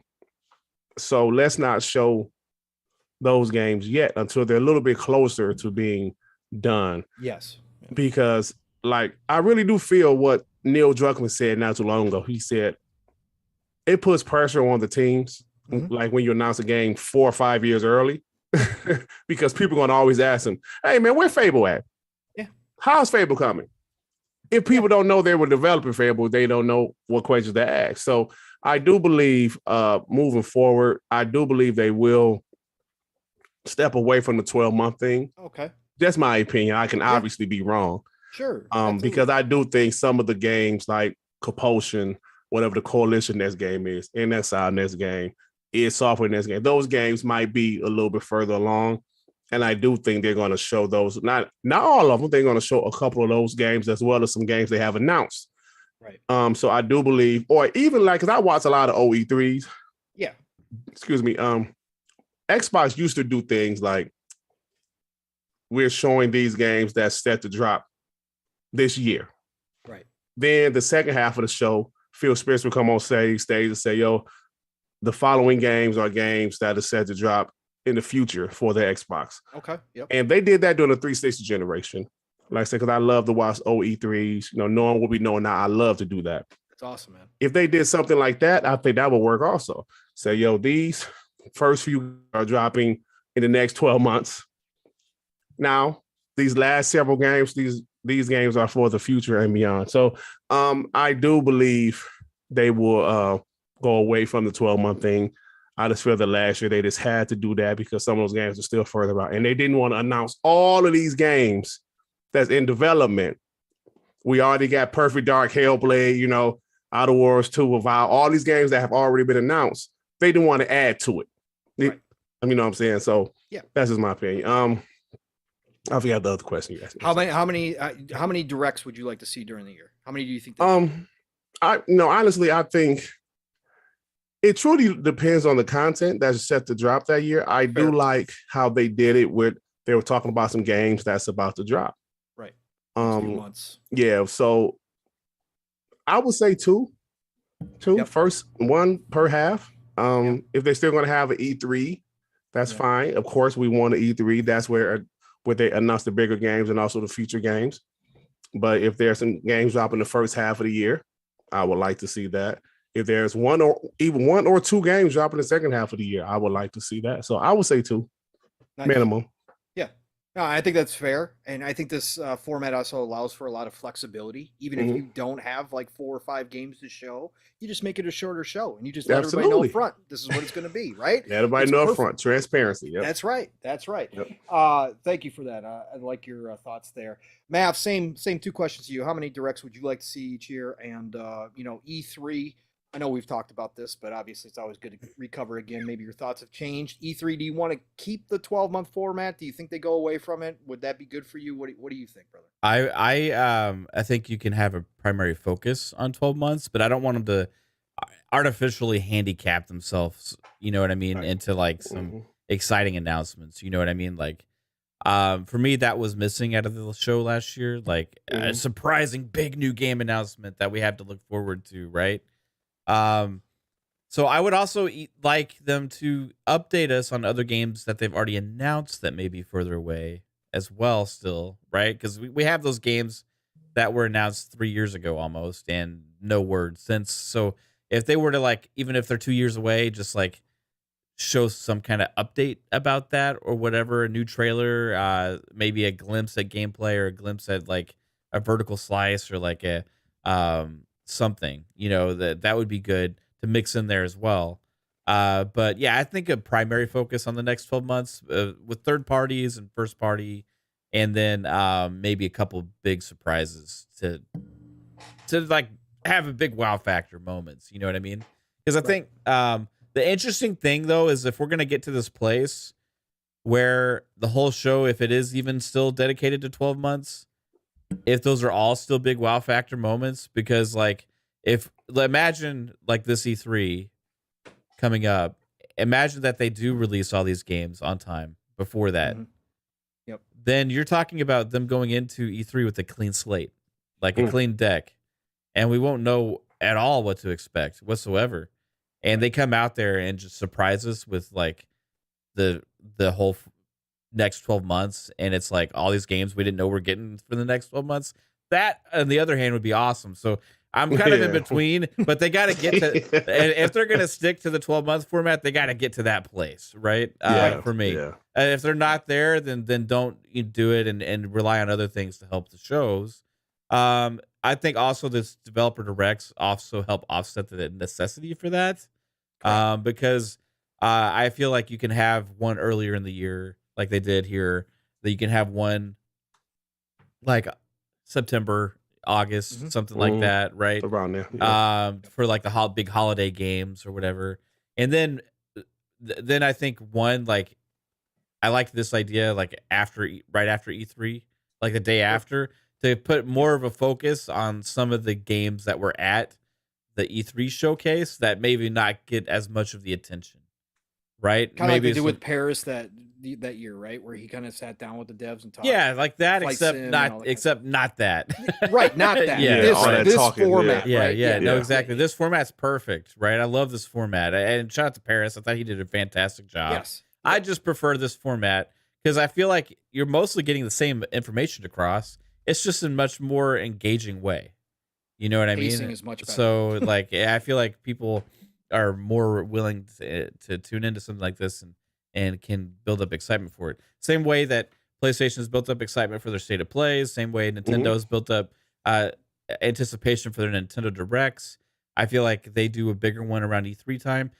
Now, what I don't want is for them to replace their big E3 show, which they've already said they're not going to. They're going to do a big E3 show, right? So this is a good second thing for them to do.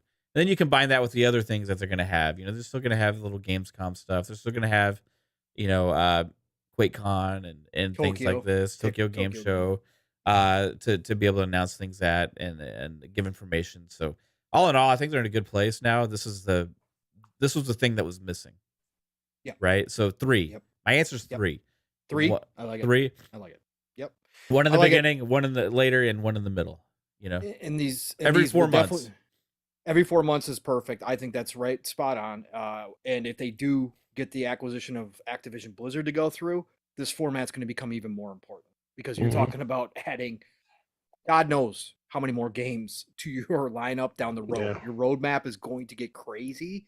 Like, it's going to be untouchable as far as one publisher goes, as far as a first party. It's going to be insane. We've never seen anything like it if this happens.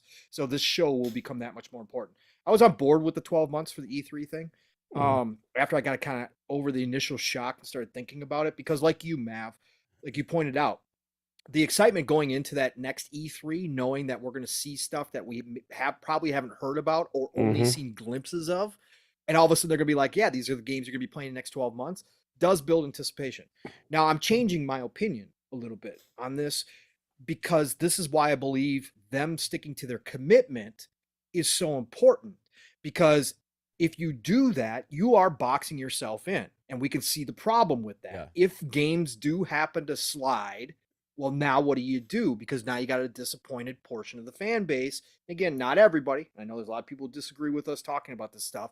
But what I'm saying is, as a customer-centric company, as somebody who obviously relies upon the customers to continue to have faith in what you're doing and to continue to buy, trust is an important part of it. It's not everything, but it is an important part of retail. And if you start to, whittle away at that trust by doing these 12-month shows, but then games start sliding out of that 12 months, well, you're not really doing 12-month shows anymore. Then you might as well start saying in the next 18 months. Right? You might as well say, well, these are going to be games you're going to be playing in the next 18 months, and you're going to have to give yourself that buffer.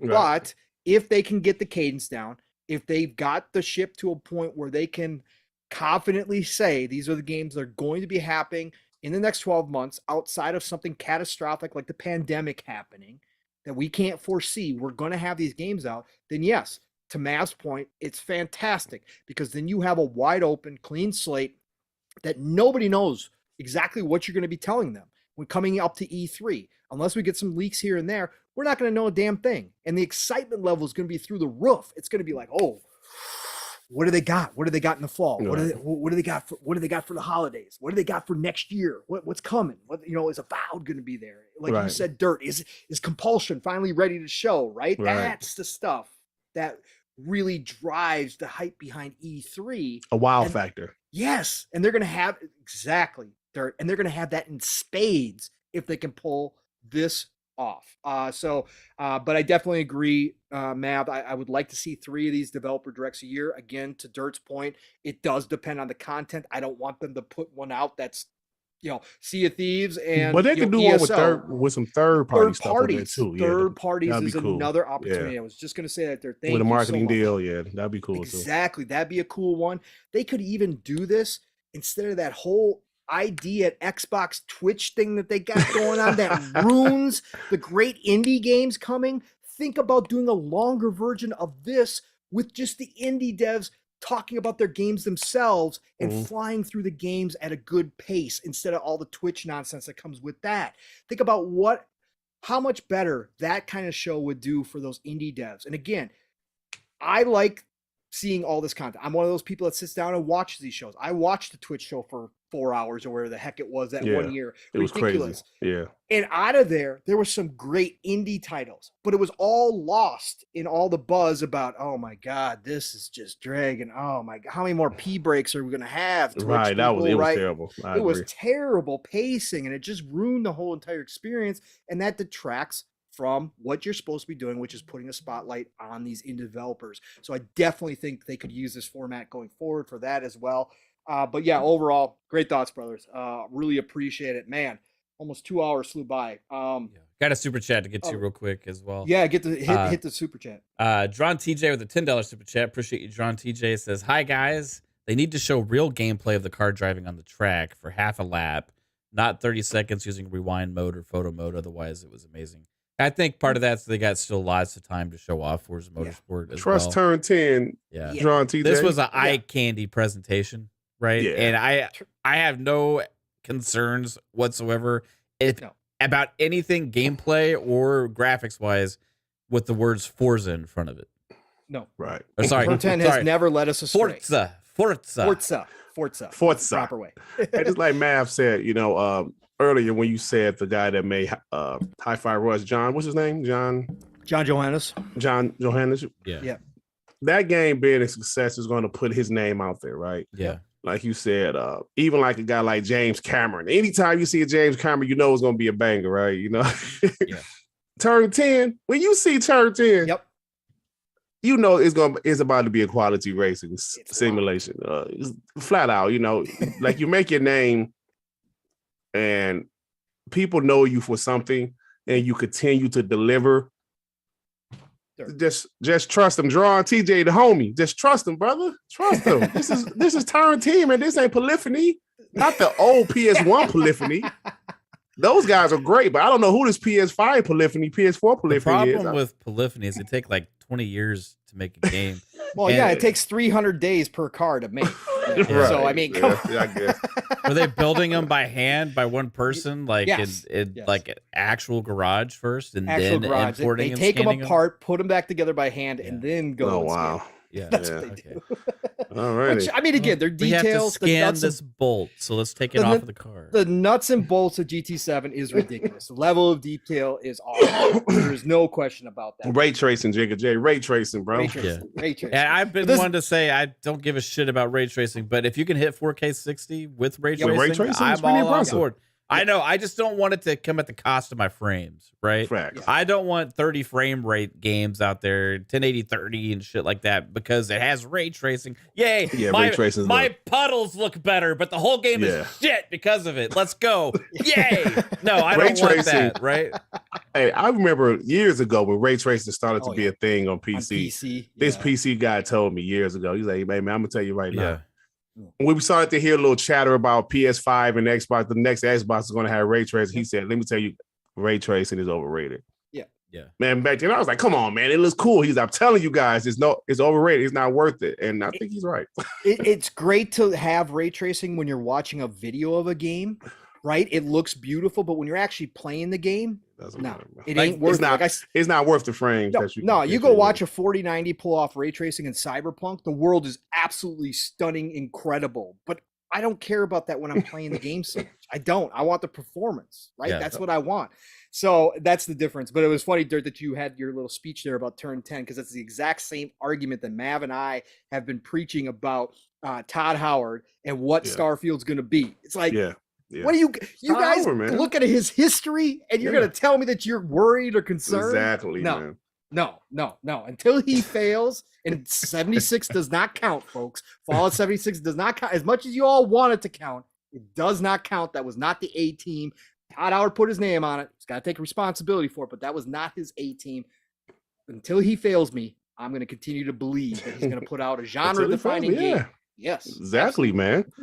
Listen, Same bro. from 10. I heard a story how Michael Jordan back in the day, Michael Jordan would just talk trash, but he'll back it up. Oh yeah, he's gonna back it up until he failed the Chicago Bull fans, which he never did. Like once he started winning, until he retired as a Bull, right? He's gonna back it up. Yep. Todd Howard is gonna back it up. Yep. Unless he doesn't, then we can talk. Then we can have another conversation. Has he lost? Until then, talking about it. Right? Until then, he's the GOAT. It's Todd Howard, man. Yeah, I mean, it's not. It's and people point to games like Fallout 76 and Elder Scrolls Online is actually a huge hit, so I don't know why people would. But Fallout 76, everybody points to Fallout 76. Yeah, because his name is attached to it. Correct. But they missed all the big points about like we all know that Todd Howard took control of a bigger portion of the Bethesda studios, right? He became head of multiple studios, not just the one anymore, right? And then that was part of that, but it's not his team. That was not his ace. That was not his team, and this is not the hand. That wasn't the hands-on Todd, right? He even explained this, the different roles that he takes on the different projects, right? Yes, he did. That some games, he kind of has like overarching.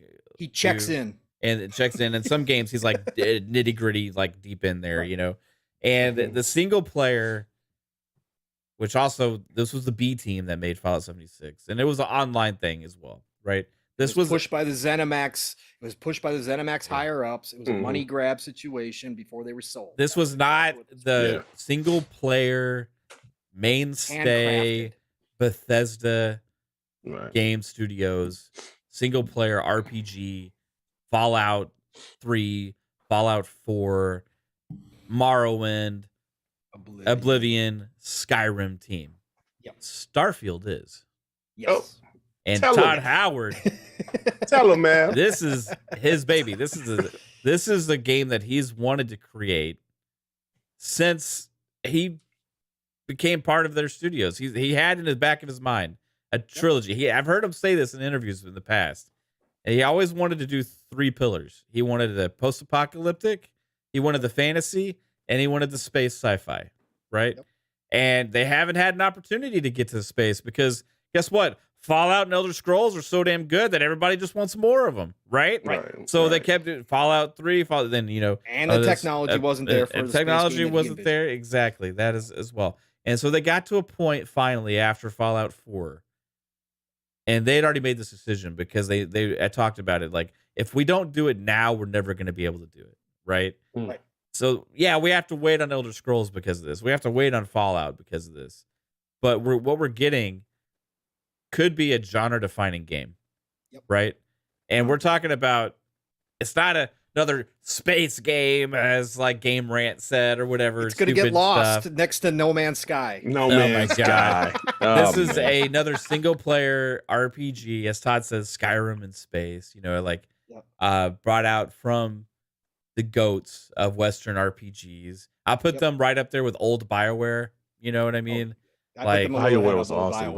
Old BioWare was fantastic. Awesome. Yeah. Size and scope, there's no comparison. Yeah, I agree. And that what they're gonna create with Starfield will be special, and Yep. I can't wait. Will it have bugs? 100,000,000%. Yes. There Most will likely, be yeah. bugs in Starfield. Yes. Okay. Yes. Would there be a custom Xbox though? What do you guys think? Ooh. I want there to be. I want there to be too, even if I This is a don't know pretty if I big could budget game. in. It's a big game, and I'm saying it is. I don't know if we have a custom Xbox at launch, depending on when it launches. Right there, Okay. if it's pushed, then yes, I will say for sure that we're gonna have that because that'll be a Microsoft thing if they push it for marketing, and I think that they will have all the custom stuff. They'll have custom controllers, custom consoles, and all that kind of stuff because it is a big. It's the biggest IP since Halo CE. So and I'll Absolutely. argue anybody with that. Mav was the first one I heard say it. I said Halo 3 originally, but then Mav said Halo CE, honestly, and I started thinking about it. I'm like, yeah, you're probably right. It is actually.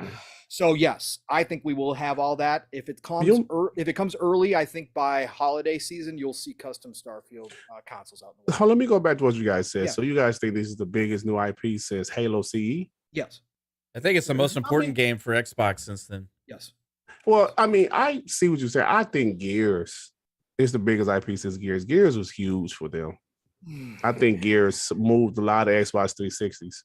Yeah, when Gears came out though, like Gears was very important, but Xbox was riding high at that point. They had a lot of exclusives also, like Mass Effect and games like that. Hold on, no, wait, no, not yet. Gears came out in 06. Mass Effect didn't come out in 07. 07? Okay. Remember, Gears, I think Gears was so important for Xbox.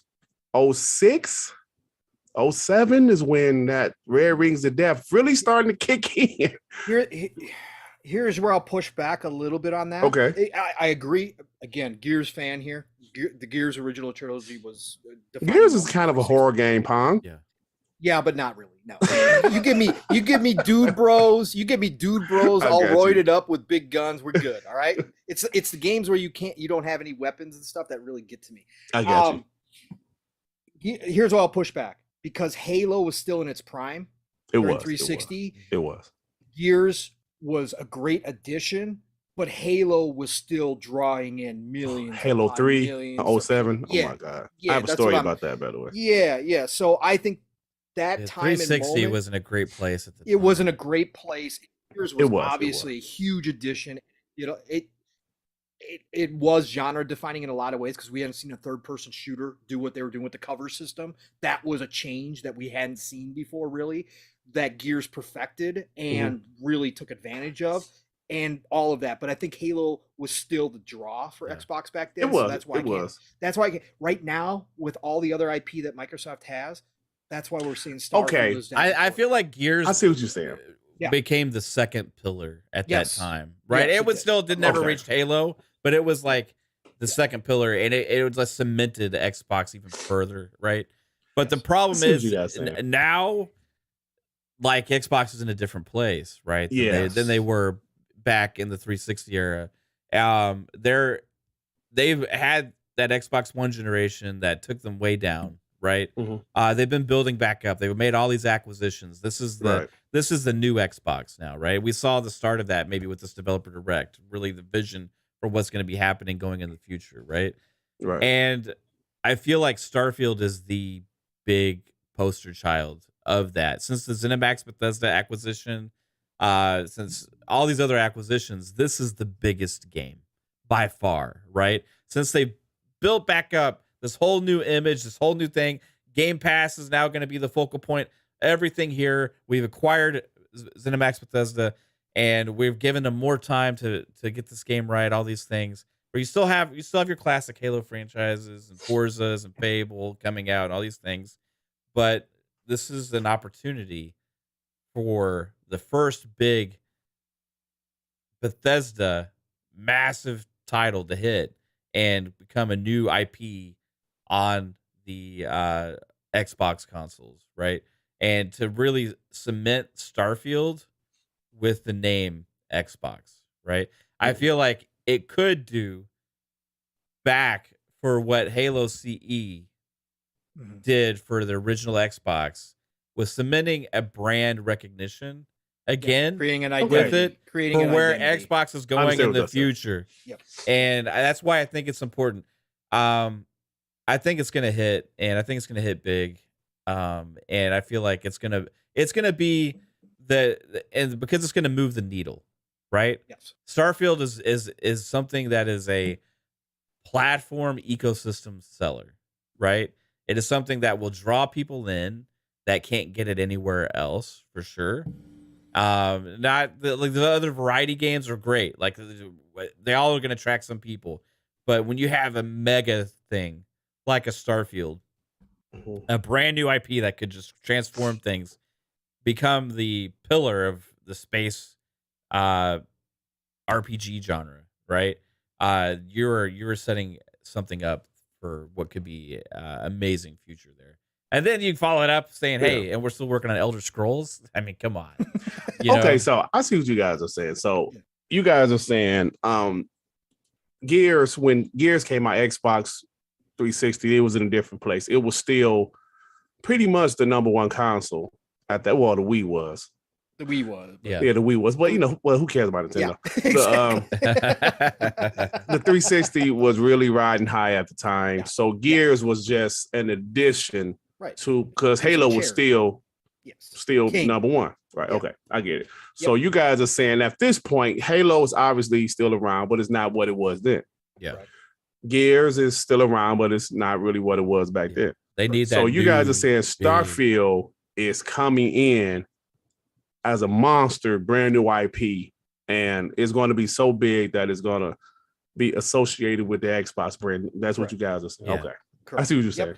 Yep. But let me tell you, like you guys remember how big Halo 3 was in 2007, Oh, it bro? was massive. Yeah. Yep. I told a story. I used to work part-time in GameStop in Taylor, Michigan, bro. And my homie who's that actually listened to my channel named Rulio44, like he was a manager, and he asked me to come in there, the big black guy, like I was a bouncer, bro. It was like a club. I was the big black guy at the door, right? Right. It was the line around the freaking corner. Then this is midnight. Mm-hmm. I'm at the door, and he said, "Yo, Dirk, let 2 in at a time." Mm-hmm. That's how crazy Halo 3 was, bro. Yeah. I would let 2 guys in at a time. Because I'm 6'3", 300 pounds. I'm a big guy, right? Right. Yo. Then then I start talking like Colt from Deathloop. Yeah, sucker. What you in for? Who am you? So go in there, get that Halo, sucker. So I'm there, and bro, it was bananas. It was so many. It was like a club. I could not believe it. Halo was just that big in 03. That, and I don't think it will never get back to those heights. But man, that was so fun. And Halo was massive, bro. Halo 3 was crazy. So I just had to tell that story. Yeah, I told it before, but I had to tell that story. It's a great story because, again, we're the old heads, right? And people don't know, these younger generations don't understand what midnight launches were, right? We all just download it digitally. Midnight launches. What's that? Midnight launches for Call of Duty, for Halo, were insane. Gears. For me, for Madden 2K, I'm a sport 2K, guy. yeah, Madden 2K. It was insane. Skyrim, to this day, people don't understand. Again, that's what I say. 40 million sold of Skyrim now. Skyrim stopped the world too because everybody was so excited for Bethesda, and that's what I say people forget because we don't get them on a regular basis. We don't get Bethesda 18 Fallout 4 classics. Yeah, Fallout 4. And so I didn't realize this until me and my boy Sean looked it up. Fallout 4 sold 12 million in 24 hours. Correct. I know it's a multiplayer, but I didn't realize it was that big. It was that big. That's what people stop. People forget Todd Howard and 18 Todd games. Howard, what man. they do. Yes, they are. I was like, they Fallout 4 12 million in 24 hours. I did not know that. Yeah. That's crazy. Think about Cyberpunk. Cyberpunk was the most hyped game that we had seen in a long time, right? Yeah, Cyberpunk was. And I understand there was the Fallout was big, but it still sold 13 million in the first week, right? 13. Yeah. But then you look at Fallout 4, 12 million in 24 hours. And I had to look that up. I said, "Is this real?" I said, yes, 24 hours. I said, "Wow." Yes. Crazy. Bethesda has draw, and people forget because they just don't put on games on a regular basis. Yeah. That's the difference, right? If we got a Skyrim like Call of Duty's, we probably remember it, but we don't. Right. We don't. We gotta wait. We gotta wait a long time, right? That's true. Great conversation, brother. Great conversation. A couple more super chats real quick. Yeah, grab those. Dirt, how you doing on time, by the way, brother? No, I'm chilling, man. Okay. All right. Mav, how you feeling? You feel like you perked up a little bit here. I'm all right. I'm hanging in there. Okay. We'll cover some smaller topics. I'll be right back. Yeah. DRAWNTJ hit us with a $5 super chat. Said, "I'm not concerned. I just wanted to see how the cars handle." Yeah, I hear you, man. Tune into that Forza Monthly. I'm sure there'll be plenty there as well coming up in the next few months. Jigga J, member for 3 months. Shout out to Jigga J. Yeah, he said, "God Howard." Yeah, God Howard the GOAT. TK chillin' with a $10 super chat. Shout out to TK. Said, "I'd like to see some new tracks in Motorsport Series. Thanks, guys. Great discussion." They actually think they said there's new environments, didn't they? Yeah, they did say something. Yeah. So there's gonna be new tracks. There's gonna be new environments. Forza's gonna just gonna like destroy everything. We have some, tell them, man. We have some breaking news though, kind of today. I didn't see this earlier. I saw Harry Ballsack in the chat. Shout out to Harry. Said that they were talking about Far Cry 7 already. Let me and look that up. This is from Insider Gaming. So I looked up the tweet, and Tom Henderson gets a lot of stuff right? Yeah, he does.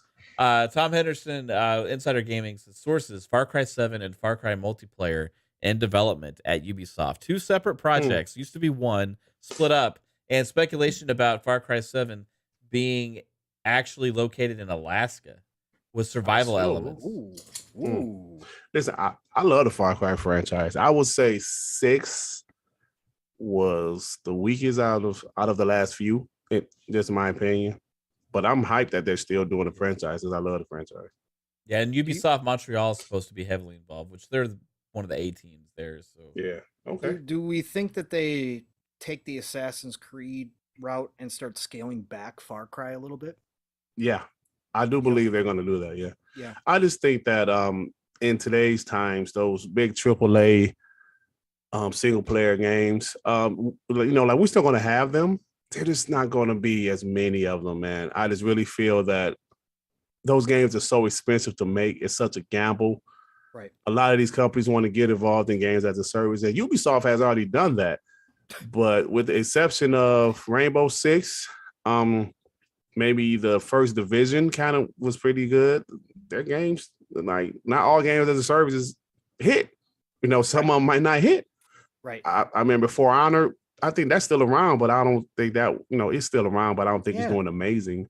No, but they've been actually updated. That's the one thing I give. Yeah, they have updated. Yeah, they always Ubisoft always updates their games, and yeah, and even the games that aren't performing well, they seem to update. Like they did that with Division 2 when it was basically dead, and it actually brought it a little bit back to life after they did that. We all started playing it again after they did the current gen update. Yeah, so I give Ubisoft credit for that.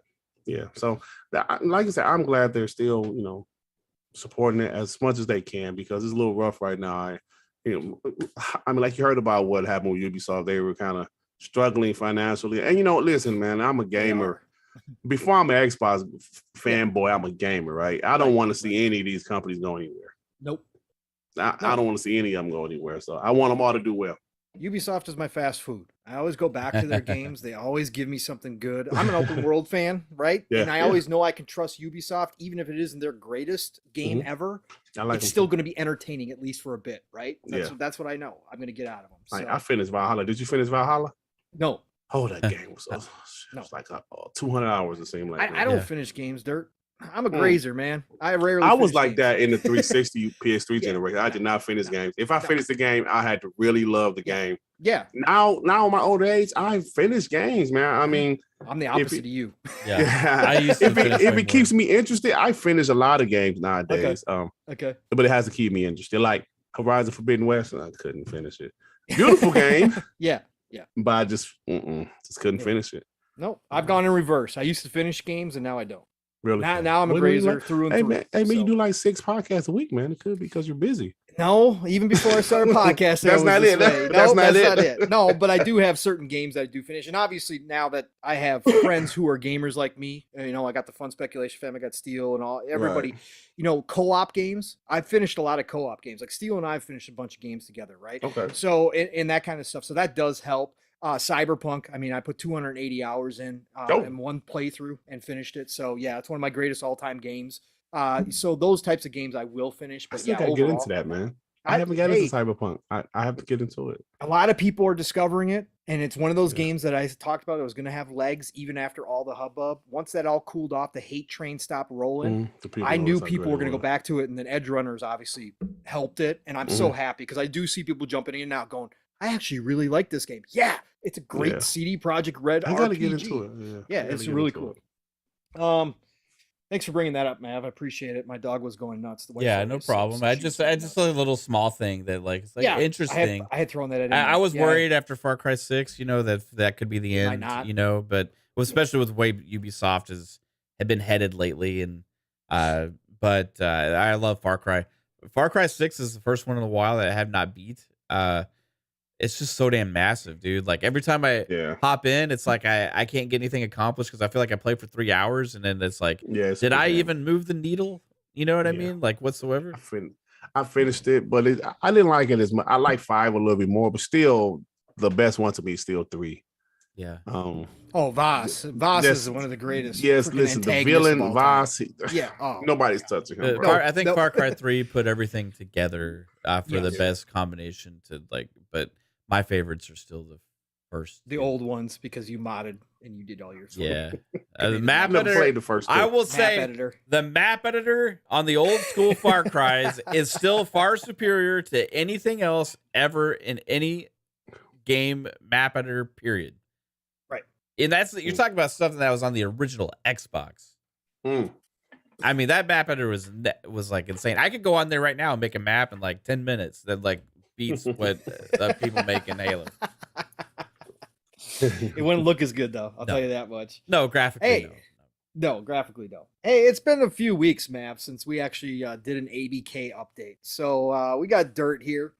So let's do a quick ABK update. We're not gonna go in depth here, but we did have news that Xbox has subpoenaed Sony and wants to see some internal stuff because obviously Sony's arguments are what the FTC, the EU, and the CMA are all using as their main kind of leverage point here. It's crazy. It is crazy. So we had Xbox subpoena Sony. Sony has yet to respond. I think they put it in a request for delay.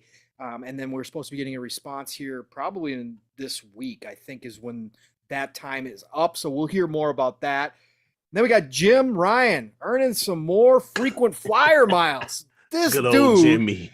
This dude, I don't know if this dude's married or not, but him and his wife are going to be taking free trips on all the frequent flyer miles this guy's getting out of flying around. So he's back at it. He supposedly met with the EU antitrust chief, what is it? Margaret? Yeah, Margaret Vestager, to discuss this further. Dirt, talk to me. I know Jim's one of your favorite dudes in the industry. Good old Jimmy. Yeah, I know. He's like an older brother to you. So I know you're kind of biased about this.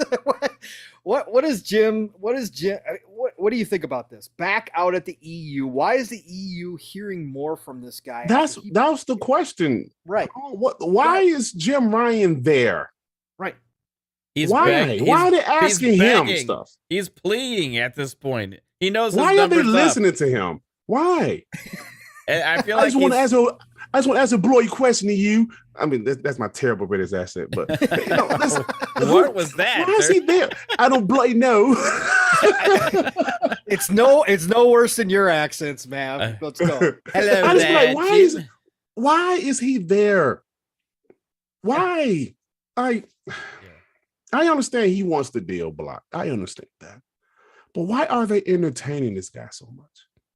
I don't know. He made those connections. He was powerful in Europe. There's no question about it. And he made a lot of connections out there.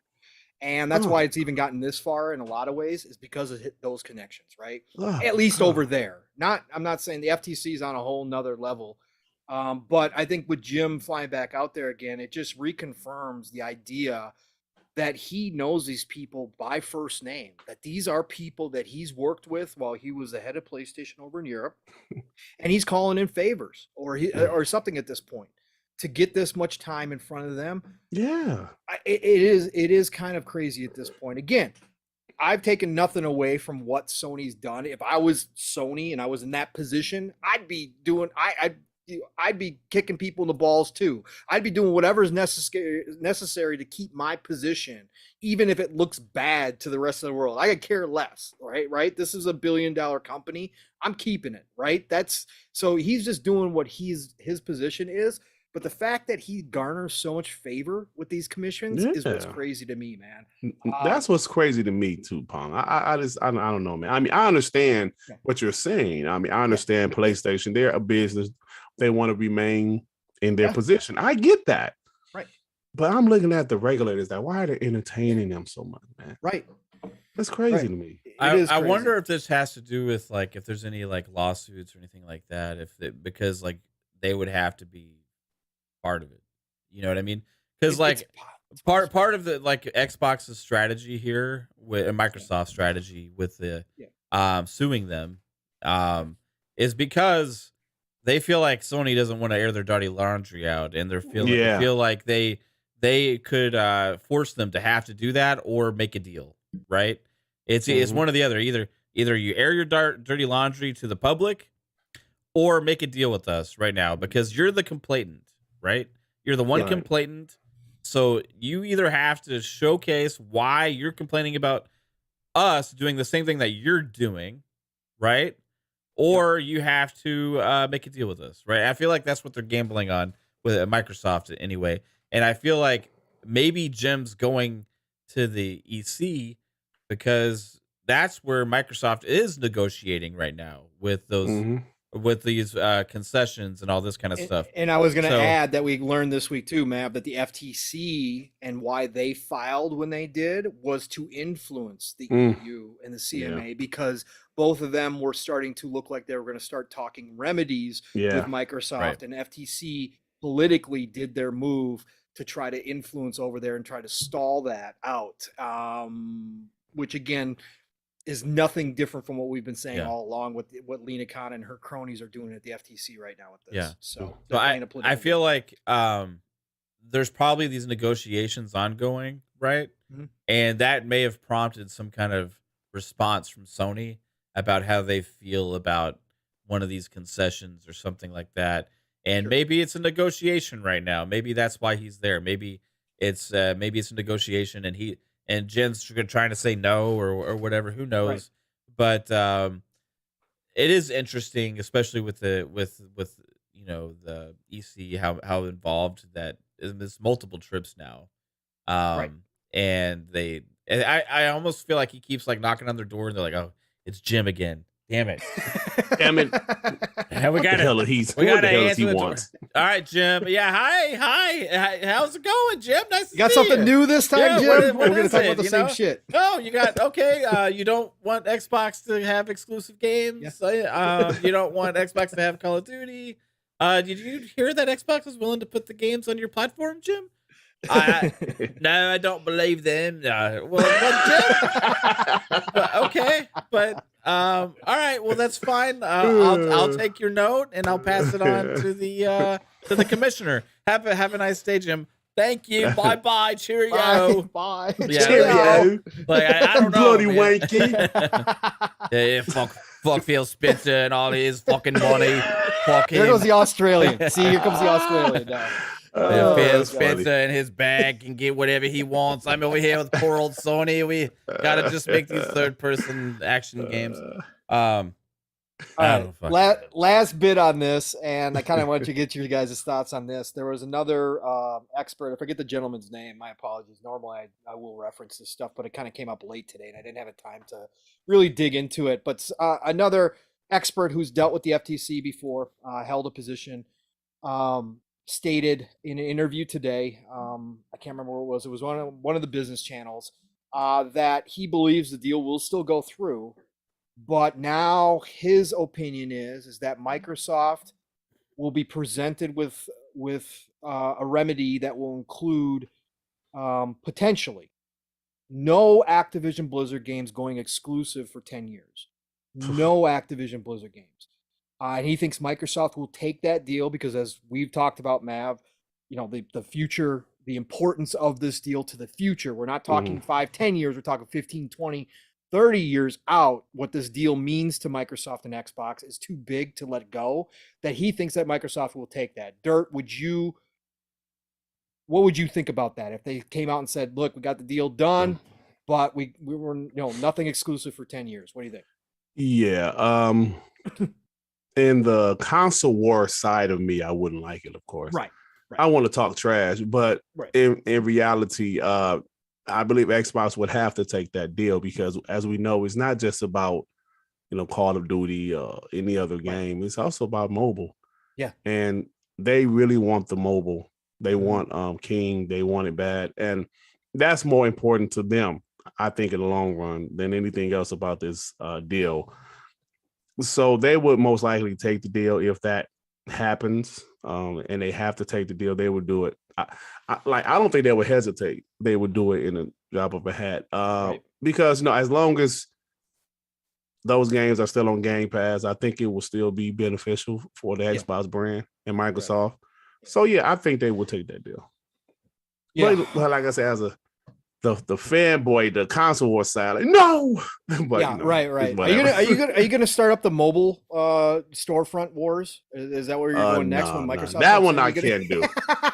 That one I can't do. Apple or Google fanboys, come on, man. That one I can't do. So I don't like. Dermot, you play the new Candy Crush? No, I haven't. I'm sorry. No, and I tend to agree with you that they would do it. I have a problem with it from government overreach. I would think that was an overreach in my position, and I would think that they were dictating too much what a company does with their $70 billion at the end of the day. Even that's my side of things. Again, I don't do the console war stuff. I don't care overly much, but just from I have a problem with government overreach, and I have a problem with what the FTC and the EU and the CMA are trying to do here. They're trying to implement new rules, and they're using Microsoft as the test subject. And absolutely. They're doing stuff that are way outside the bounds in a lot of ways from what their job is and how the laws are written. And so for me, I would have a huge problem with that. I would understand why Microsoft says yes to it and just moves forward. But at the same time, I'd have a problem with it. Mav, what do you think? Would you be okay with this if they said 10 years, no Activision Blizzard exclusives at all? No Activision Blizzard exclusives at all for 10 years? Yep. Yeah. Because really, what else? I mean, what does that even mean? Because look at the Activision Blizzard games. Really think about it. Like, most of them are, you got Call of Duty, Diablo. Those are probably going to stay multiplat anyway, right? Overwatch is going to stay multiplat. You have StarCraft potentially could come back. That would be interesting, but that's not going to hurt me if PlayStation players get to play StarCraft. I mean, I don't care, Crash. Okay. I'm just saying, there's nothing oh no, PlayStation guys get to play this game I really don't care about, or the one that we're going to get to play anyway. So yeah, I say yes, because for Xbox, it's the benefit is the Game Pass subscription and getting people to come over to the ecosystem with that. Yeah. And if this is a big play, right? I mean, you're talking about it's huge. $70 billion. You're talking about the mobile aspect of this. You're talking about, the PC side of this. You're talking about the console side as well. I feel like Call of Duty is the biggest name here that we've all had the conversations about in the past. But to Microsoft, that's small potatoes compared to what else they're getting with this, especially on the mobile side as well.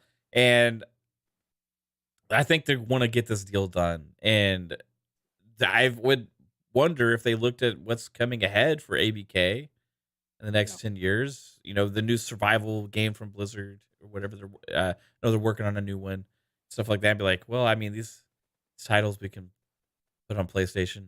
You know what I mean? Right. I mean, it's not like that's gonna be a huge thing. And it's now if they go and say well, you're not allowed to make exclusive games at all. You know what I mean? Well, I know. That's different. You know what I mean? You can't do that. But if it pretty much was regarding this acquisition only, which it should be, then yeah, I don't see any issue with that because I don't really see any for 10 years. I mean, think how long we're at now. Think where we're at now. Like, Right. Xbox started acquiring these studios in 2016, right? Yeah. We're 7 years. 18. Well, some of them I think 2016, right? Or was it all 18? They started 18. at 2018. Okay, Yeah. so we're halfway in to that. Right. Okay, correct. It's been 5 years. We haven't seen a lot yet. You know what I mean? Now we're going to see more, but you talk about 10 years into ABK, yeah, like it's not the end all be all, right? And at that point too, you think about 10 years in the future, what is the ecosystems even going to look like, right? Correct. With cloud and everything getting that much stronger and people getting used to playing on all these different devices and everything. I just really think that's a small potatoes thing for what is a much bigger thing for Xbox. Now, I'm not to say it wouldn't be a definite consideration they would have to make, but of course, I would do it. Yeah, and it's probably going to take them overall 3 years to get these studios straight from Activision Blizzard and actually kind of into the Xbox family. Right, it's going to take that long. This is going to be a huge transition. 10,000 plus employees. It's going to be a huge transition. Plus all the house cleaning they will have to do. It's going to take 2 to 3 years for them to even be integrated into Xbox. So there's 1/3 of that 10 years already done. They start working on a new AAA game. AAA games take 5-6 years now, so you're almost looking at the end, right? So that's true. So that might actually be one exclusive game, right? Exactly. So overall, no, like I said, I would have a problem with the government overreach, and I would, I agree with that. I'd hate it because Microsoft would be setting a precedent for other companies at that point too, and it does slow down. I think Microsoft fights it all the way until they decide to agree to something like that. Yes. For those, I think mainly for those purposes, right? Yeah. Mainly for those purposes. And I think Sony's overall goal now is clear. I think they want to slow down the entire industry. They want to slow down anybody from acquiring big publishers. And I think they want to slow it down on purpose. Absolutely. Because they're not in a position to do it. They don't have the capital to do that. Absolutely. Correct. I agree wholeheartedly. They're like, okay, look, who, like, I believe when Xbox bought Bethesda, they were like, okay. Yep. That's okay. Can't stop that one. We can't stop that one. But when that Activision Blizzard one popped up, I said, whoa, wait a minute. Right. Hell no. Right. Exactly. Because like you said, they don't have the capital to do it. And look, man, they see it. Listen, Jim Ryan and those guys, they aren't stupid. They're not stupid. They see the potential of what Xbox can do with Xbox Game Pass and owning Activision Blizzard. They see it. Of course. Yo, let's stop this deal. Right. We don't want don't let this happen. So, I get it, but doesn't mean I have to like it. No, it doesn't. Not at all. Dirt, where are you at with Hogwarts Legacy? You on board with the Harry Potter? No, you know what? I never really watched the movies or read the books. I saw the first one. Was that Chamber of Secrets? I saw the first movie when it first came out. Never watched any of the other ones, so I'm not a big Harry Potter fan. Dirt canceled Harry Potter. I didn't cancel him. I just but I do have is all the movies on Peacock or HBO Max? It's on one of them. It's on one of them. Yeah, and I would like to watch the all the movies to get into it. Hogwarts Legacy looks pretty awesome though, I gotta be honest. Now, I'm not a Star Wars guy, but I love Jedi Fallen Order. Loved it. Right. Loved it. Can't wait for Survivor. It looks incredible. Right. So I think I'm gonna buy it, man. Okay. All right. I think I'm gonna buy Hogwarts Legacy. Just give it a shot because it looks awesome to me. It looks awesome. So. And there were some concerns. Why I bring it up is because we have started to hear some feedback from people who are actually playing the game. And it's been nothing but positive. We had some concerns about the studios. The studios that are working on are not known for this will be their first AAA game. Something this big. People had questions, but so far we've gotten combat is a highlight. Very authentic to the books. Excellent character creator. Lots of content. Lives up to the hype is one of the quotes. And they came out this week and said to run through the main line. I believe they said 40 to 50 hours to complete all side missions. You're looking at almost 100 hours. So big game. You can swim. They showed off swimming. Big open world. So there's climbing. There's rock climbing. So there's a lot of different traversal in this game on top of flying, of course. So this game seems to be living up to hype. Mav, are you still day one Hogwarts Legacy? I'm very interested in it. I don't know if I'll get it day one 100%, but depends. There's so many things to play. What's this release date? This one is February the. Oh God, I have to look. I'll tell you, that's probably the next one up that I'm most excited about for coming out soon. Yeah, it's got to be February the. I believe. God, what is it? Is it February the 7th? But if you pre-order the deluxe edition, you get it 3 days early, I think, or whatever it is, Friday. Yeah. So that's pretty soon. That's a couple weeks. Yeah, it's a couple weeks. It's one of the early ones in February. I like to stream the games I buy too, and I wonder if it's that Harry Potter license, like if there's gonna be like Harry Potter music and stuff. Harry Potter, I'm a wizard. That's gonna flag me. That's not the only reason I buy games, obviously, though. But I am like excited about trying it. What I wanted to do was kind of wait till the reviews hit and then make my decision. Make your on decision. it. Not to say that reviews are like the defining factor, but for a game like this, sometimes I'm on the fence of. They can like little push me over the edge one way or the other. I'll probably get FOMO though and get it day one. That usually happens. Yeah. Shout out to BigMADMoe. It comes out early on the 7th if you pre-order it. The regular release date is the 10th. So I was close. I knew I was in there somewhere. Okay. So thank you, BigMADMoe. Appreciate you, brother. Oh, so it has an early release date if you pre-order? Yes. I hate when they do that. Those man, I love it. I love it. Chaos Theory member for 19 months. Wow. It's a long time, bro. Appreciate you. Said sup dudes. That hi-fi rush though. Yeah. That hi-fi rush though. That hi-fi rush though is sick. It is very sick. Yeah. Let's see here. Last thing we'll end on real quick. Get you guys' thoughts. We hadn't seen an Xbox Wire with the Game Pass games in a while. They finally got one out. Everybody's been waiting for this. We've gotten some stealth drops in the Game Pass that nobody was expecting, like Mortal Shell coming back to Game Pass yet again. But we're all waiting for kind of an official announcement of what we're looking at for the rest of the month here, and they finally dropped it. And I got to say, I'm not disappointed. Obviously, I knew Age Empires 2 Definitive Edition. I've already got pre-ordered the deluxe edition because I want all the DLC, so that wasn't a thing for me. But we knew that was coming on the 31st. We knew Inconspicuous, which is an interesting. I played a demo. Interesting hand-drawn Pentiment style game, but it's like a strategy game, RTS style. It's very interesting. But we knew that one was coming as well. That one had been talked about. We got the surprise of Hi-Fi Rush. Then this week, we finally, as well, and I'll kind of roll it into this whole talk as well, GoldenEye is coming. Finally, tomorrow, it's dropping. So GoldenEye is headed into Game Pass. Grid Legends is coming to Game Pass. And if you guys look for a racing game, right? Racing game with a campaign, with a story campaign. Okay. I actually used the 10-hour free trial and finished the campaign. It's cheesy.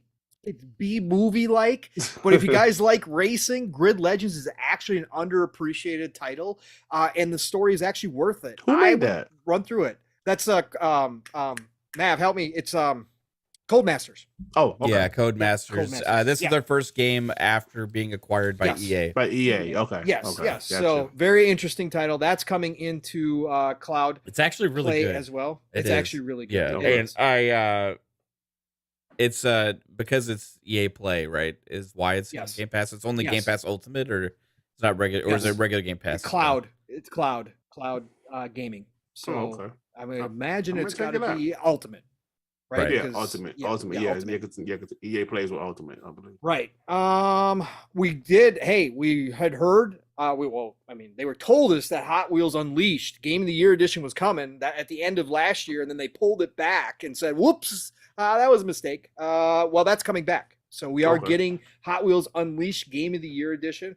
We're getting Darkest Dungeon, which is a fantastic game. If you have not played Darkest Dungeon, try it out. Turn-based style, dungeon crawler, 2D. You'll understand if you watch it. It's very tactics kind of heavy, but Darkest Dungeon is amazing. That's coming into Game Pass as well. We already know about Hi-Fi Rush, of course. And we got JoJo's Bizarre Adventure, the fighting game. I love JoJo's Bizarre fighting game. Watched a little bit of the anime. Mav, you purchased this day one thanks to your FOMO because you were back into fighters again. You liked it, right? From what you played it? Yes. Yes. Yes. Unique, sorry, I was crazy, distracted. weird characters. Yeah. No problem. Which game? Sorry. JoJo's. Yeah. JoJo's Bizarre. Yeah. Okay. Yeah. So JoJo's is fucking hard. Yeah. Yeah. I remember watching you on stream. Like I gotta say, I play a lot of fighters, and I'm like pretty okay. I mean, I'm like average, right? I'm a casual fighter game fan. I'm super pumped for like Street Fighter and Tekken and all these games. I love to play them. Right. I'm not the best fighting game player. JoJo's was on another level, bro. Like I don't understand like what if I just have no clue what the hell I'm doing when I'm playing that game or what.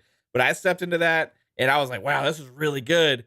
There's all so many characters and all this stuff, but wow, this is really fucking hard too. Like I was having trouble getting through the computer and the matches and stuff. So but it is a great game. I won this I won a Larry Herb's like giveaways, you know, on his Friday free code Fridays, right? Yes, you did. Your best friend, Larry Herb. Yeah. So it's Larry Herb here, Major Nelson. Yeah, he got me a code for that with the giveaway. And that was pretty cool winning one of those finally. Pong wins shit all the time. Yeah, I haven't won in a long time. I haven't tried though either. But yeah, I got that game. It's pretty good, man. That's a good get for Game Pass, I'll say for sure. We're getting a lot of fighters in Game Pass, which is fantastic, right? So, but this is the first one, and I'm glad I waited. When does Guilty Gear here? Guilty Gear's March. March? Okay. Yep. I believe that's I'll March. be excited for that. And then we also get Blaze Blue. Yeah, we get Blaze Blue as well. So is that March also, or is that? No, I don't know if we've got a date on Blaze Blue yet. Okay. I don't know. That was cross tag battle, right? Yes. Okay. Yes. So, but we're getting fighters back, which is another big deal this generation, and I'm happy that Xbox is getting them. It's always a good thing. And then we got RoboQuest game preview for console. Also, I don't know what that game's about, but RoboQuest is coming in game preview. Real quick, Dirt, GoldenEye, does it move the needle at all for you after all this time? You know, I'm going to be absolutely honest. Absolutely not. No. I can care less. Yeah, maybe if it has online multiplayer, no online multiplayer. I'm not an N64 guy, never played the game, and have no desire. I might just mess around with it because it's in Game Pass, but I know everybody say, "Oh, this is a classic," and I believe you guys. I just never played it. I was not a Nintendo 64 guy. I'll play it. You'll play it. Well, I'm not really, I gotta play it. It's a childhood dream. No. It no online multiplayer. It's only couch multiplayer, which is sad in this day. This is all Nintendo's fault, folks. If you want to look at anybody, it's Nintendo. Nintendo's being egotistical here. They have a problem with this. They've had a problem even getting this game out the door and letting Xbox have it at all. Of course, it's launching on Switch at the same time. Which we know about, but there's an actual updated version that's been around for years that actually you can find. If you're a PC player, you can go find it. It was never officially launched, but it was done. They updated the GoldenEye to Unreal Engine 3. It was supposed to come out on 360, and Nintendo nixed it. Nintendo said, nope, you can't do it. But the whole game is floating out there. Yeah, and that had online multiplayer and everything ready to rock and roll. If that was the version launching, I probably would be playing it a little bit, maybe, because I used to play it over at my buddy's house. I stopped owning Nintendos after Super Nintendo, so I only got to play GoldenEye when I went to my buddy's house. But we played a lot of it, let me tell you. So I probably would dip back into it, but I don't think I'm even going to dip back into this one for the single player. I really don't. It just doesn't have any interest for me. I don't have the nostalgia for it like everybody else does. Thought it was great at the time, but that's not one of the games that have carried on with me. Yeah. So, Mav, where you at with GoldenEye? Move the needle or not? Move the needle of what? Like, if you didn't own Game Pass, would you subscribe to Game Pass for GoldenEye? No. What kind of crazy person would I have to be for that? Would you pay $1? Would you pay $1 for Game Pass for GoldenEye? No. Okay, yeah, right. So it's not moving the needle. No. So it seems like we're all agreeing here. I will install it though and try it out. Okay. But just to say, I remember when I liked this game when I was a teenager. Yeah, it was great back then on my 64, on my old shitty TV that I used to play on, and but it should look better now than it does, and it doesn't. So And why? it doesn't on this bigger TV. Why would Higher I? resolution, yeah. If I can't even play with my friends and relive the glory days that way, why would I don't know. I'll probably dabble in the campaign, maybe play a few matches with Kate and see if I can get my daughter to play and have some fun with that and go from there. Maybe it'll be great. I don't know. I just does not excite me whatsoever. Special Nick says it's game of the year already. If they had actually put a lot of work into this thing, then I'd be a little bit more excited, Yeah. But yeah, I think Nintendo screwed over the gaming world with this one. For sure. Yes. They did. I know it's a reason I don't like Nintendo. Yeah, a lot of reasons not to like Nintendo. Again, respect the hustle. Respect their place in the industry 1000%. I understand what they did, but man, I've been done with Nintendo for so long. It just Pong, we agree with that one. Oh yes, we do, sir. Yes, we I do. told you, even when I was a kid, I was a Sega guy. Yep. I just hated how everybody did. Hey, Nintendo's about the games were fire, but yeah, the JRPGs for me back in the day were fantastic. But once I played Sega, it was over with. Oh man, Yeah, I was the only kid in my hood with a Sega Master System. Nice. Everybody else had an I had NES. a Master System, bro, and I blame my never owned brother. a Master System. My brother was 6 years older than me, and so we had the Master System. Yeah, and I was like, man, this is great and all, but all my friends have an NES, So when I was like not my 8th or 9th birthday probably, I got the SNES, right? But dude, I'll tell you, I had a blast with that Master System. We had Double Dragon. You had that. You could actually play 2 players on. Yeah, 2 players. Double Dragon. We played co-op on that. Then there was Space Harrier and Afterburner, R-Type. Yeah, Afterburner. We Shinobi, Thunderblade. I was playing all those in the arcade. That's what I was doing back then. Then there was Alf. You remember Alf? Alf. Oh my god, I remember Alf. Yes, I do. Altered Beast. So many, Altered Beast. I mean, there was a lot of great games back then. R-Type was really good. R-Type. I was doing the Sega Master System days. I was like in the 7th grade. I never forget, because everybody had an NES, and I want to be different. Same. I was like, I want to be different. I Dirt don't the want contrarian. I like it. He's like, I already played Mike Tyson Punch. I already played Mario Brothers 2 and 3. I want to play something new. I want to play Shinobi at home. Nice. And I did. My father bought it. And then I went straight to the Genesis after that. It was fire. You're lucky. I never had the Masters. I had to even wait on the NES because my mom and my stepdad weren't about the video games. Oh, really? TV for outside of the family time. They didn't want any of that in the house. So it took me a while. But I had all the buddies, right? And all the buddies had NES. So, of course, I spent a lot of nights. We had a lot of sleepovers during those days. Right. It was never at my house. It was right. at everybody else's house. Like, we ain't going to his house. He ain't got nothing over there but Uno. All he got is Uno and Monopoly. Hell no. Yeah, we ain't playing no board games. Do that. It's a hell no. Oh, man. Oh, this has been a great 2.5 hours. Mav, you got anything else you want to touch on? I don't think so. I was trying to look back through our DM. I mean, I should let Dirt go ahead and give us his full review of Forspoken, since I know he's played through it and beat it at least once. Oh, you're right. What were you? Yeah, right. Are you? I didn't even download the demo. I was like, I don't want to play that shit. No, you don't play that shit. It still holds interest for me. If I had a PlayStation, I'd play it. I wouldn't buy it day one, for sure. It's not a full price game to me. I still have interest in it. I think a lot of it's hate trained too. There is that effect nowadays with social media where everybody jumps on something just because. Again, the performance issues are beyond. Like, there's nothing that should run on a PS5 at 720 at any point whatsoever. This game is completely unoptimized. It was a terrible job by Luminous to put this game out the way they did. But the game still has interest to me. From the standpoint, I do like her as a character. Yes, of course, some of the lines are cringy, but I played enough cringy stuff nowadays and terrible dialogue. I really don't care about that all that much. The spells still have interest to me, and the traversal still looks good. And I would check it out, but I would never check it out at full price. But I think a lot of the hate out here is a lot of hate train stuff. So I hate that. Yeah. I mean, listen, brother, I agree. It's a lot of hate for the game, but it's funny to me. Listen, man, I saw a guy say Forspoken is going to outsell Starfield. Hell, it didn't even outsell Hi-Fi Rush. Right. Right. I saw that too. That was nuts. You saw it too? Okay. Yeah, oh yeah. Oh yeah. I saw that shit. So, like I told you guys earlier, yeah, nothing personal with Forspoken. I mean, right. Luminous, that engine seems to be pretty trash, to be honest with you. No, like you said, no PS5 or Xbox Series X game should run as low as 720p, bro. No way. Yeah. No way.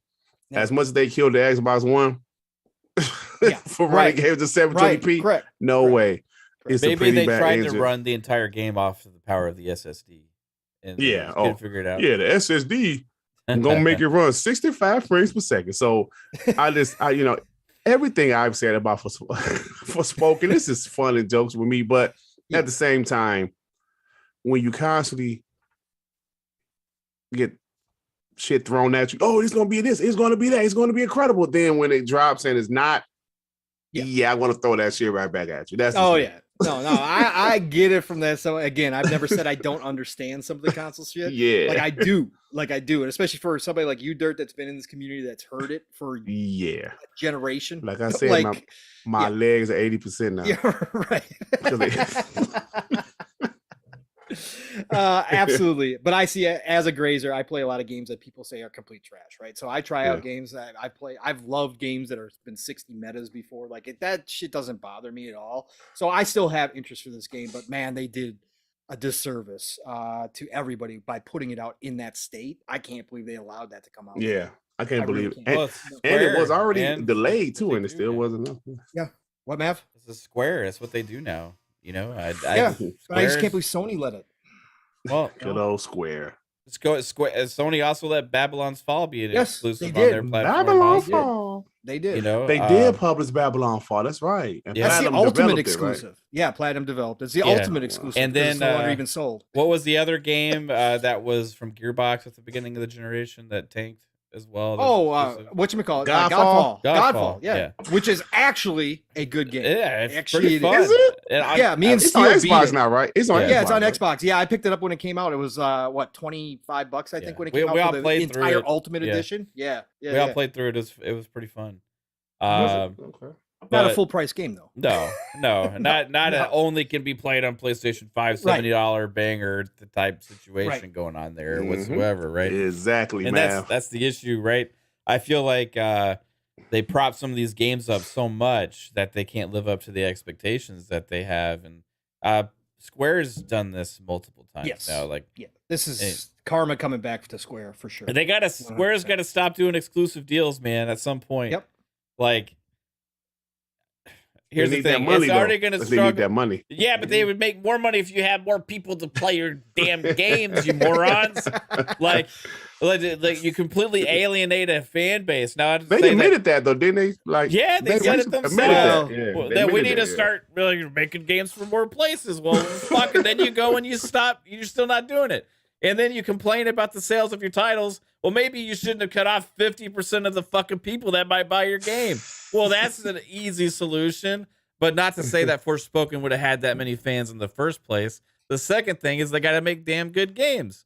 Like, we're talking about all these new IPs that they've had. It's just failure after failure after failure. The only thing they have going for them right now is the old school nostalgia trip JRPGs that they have.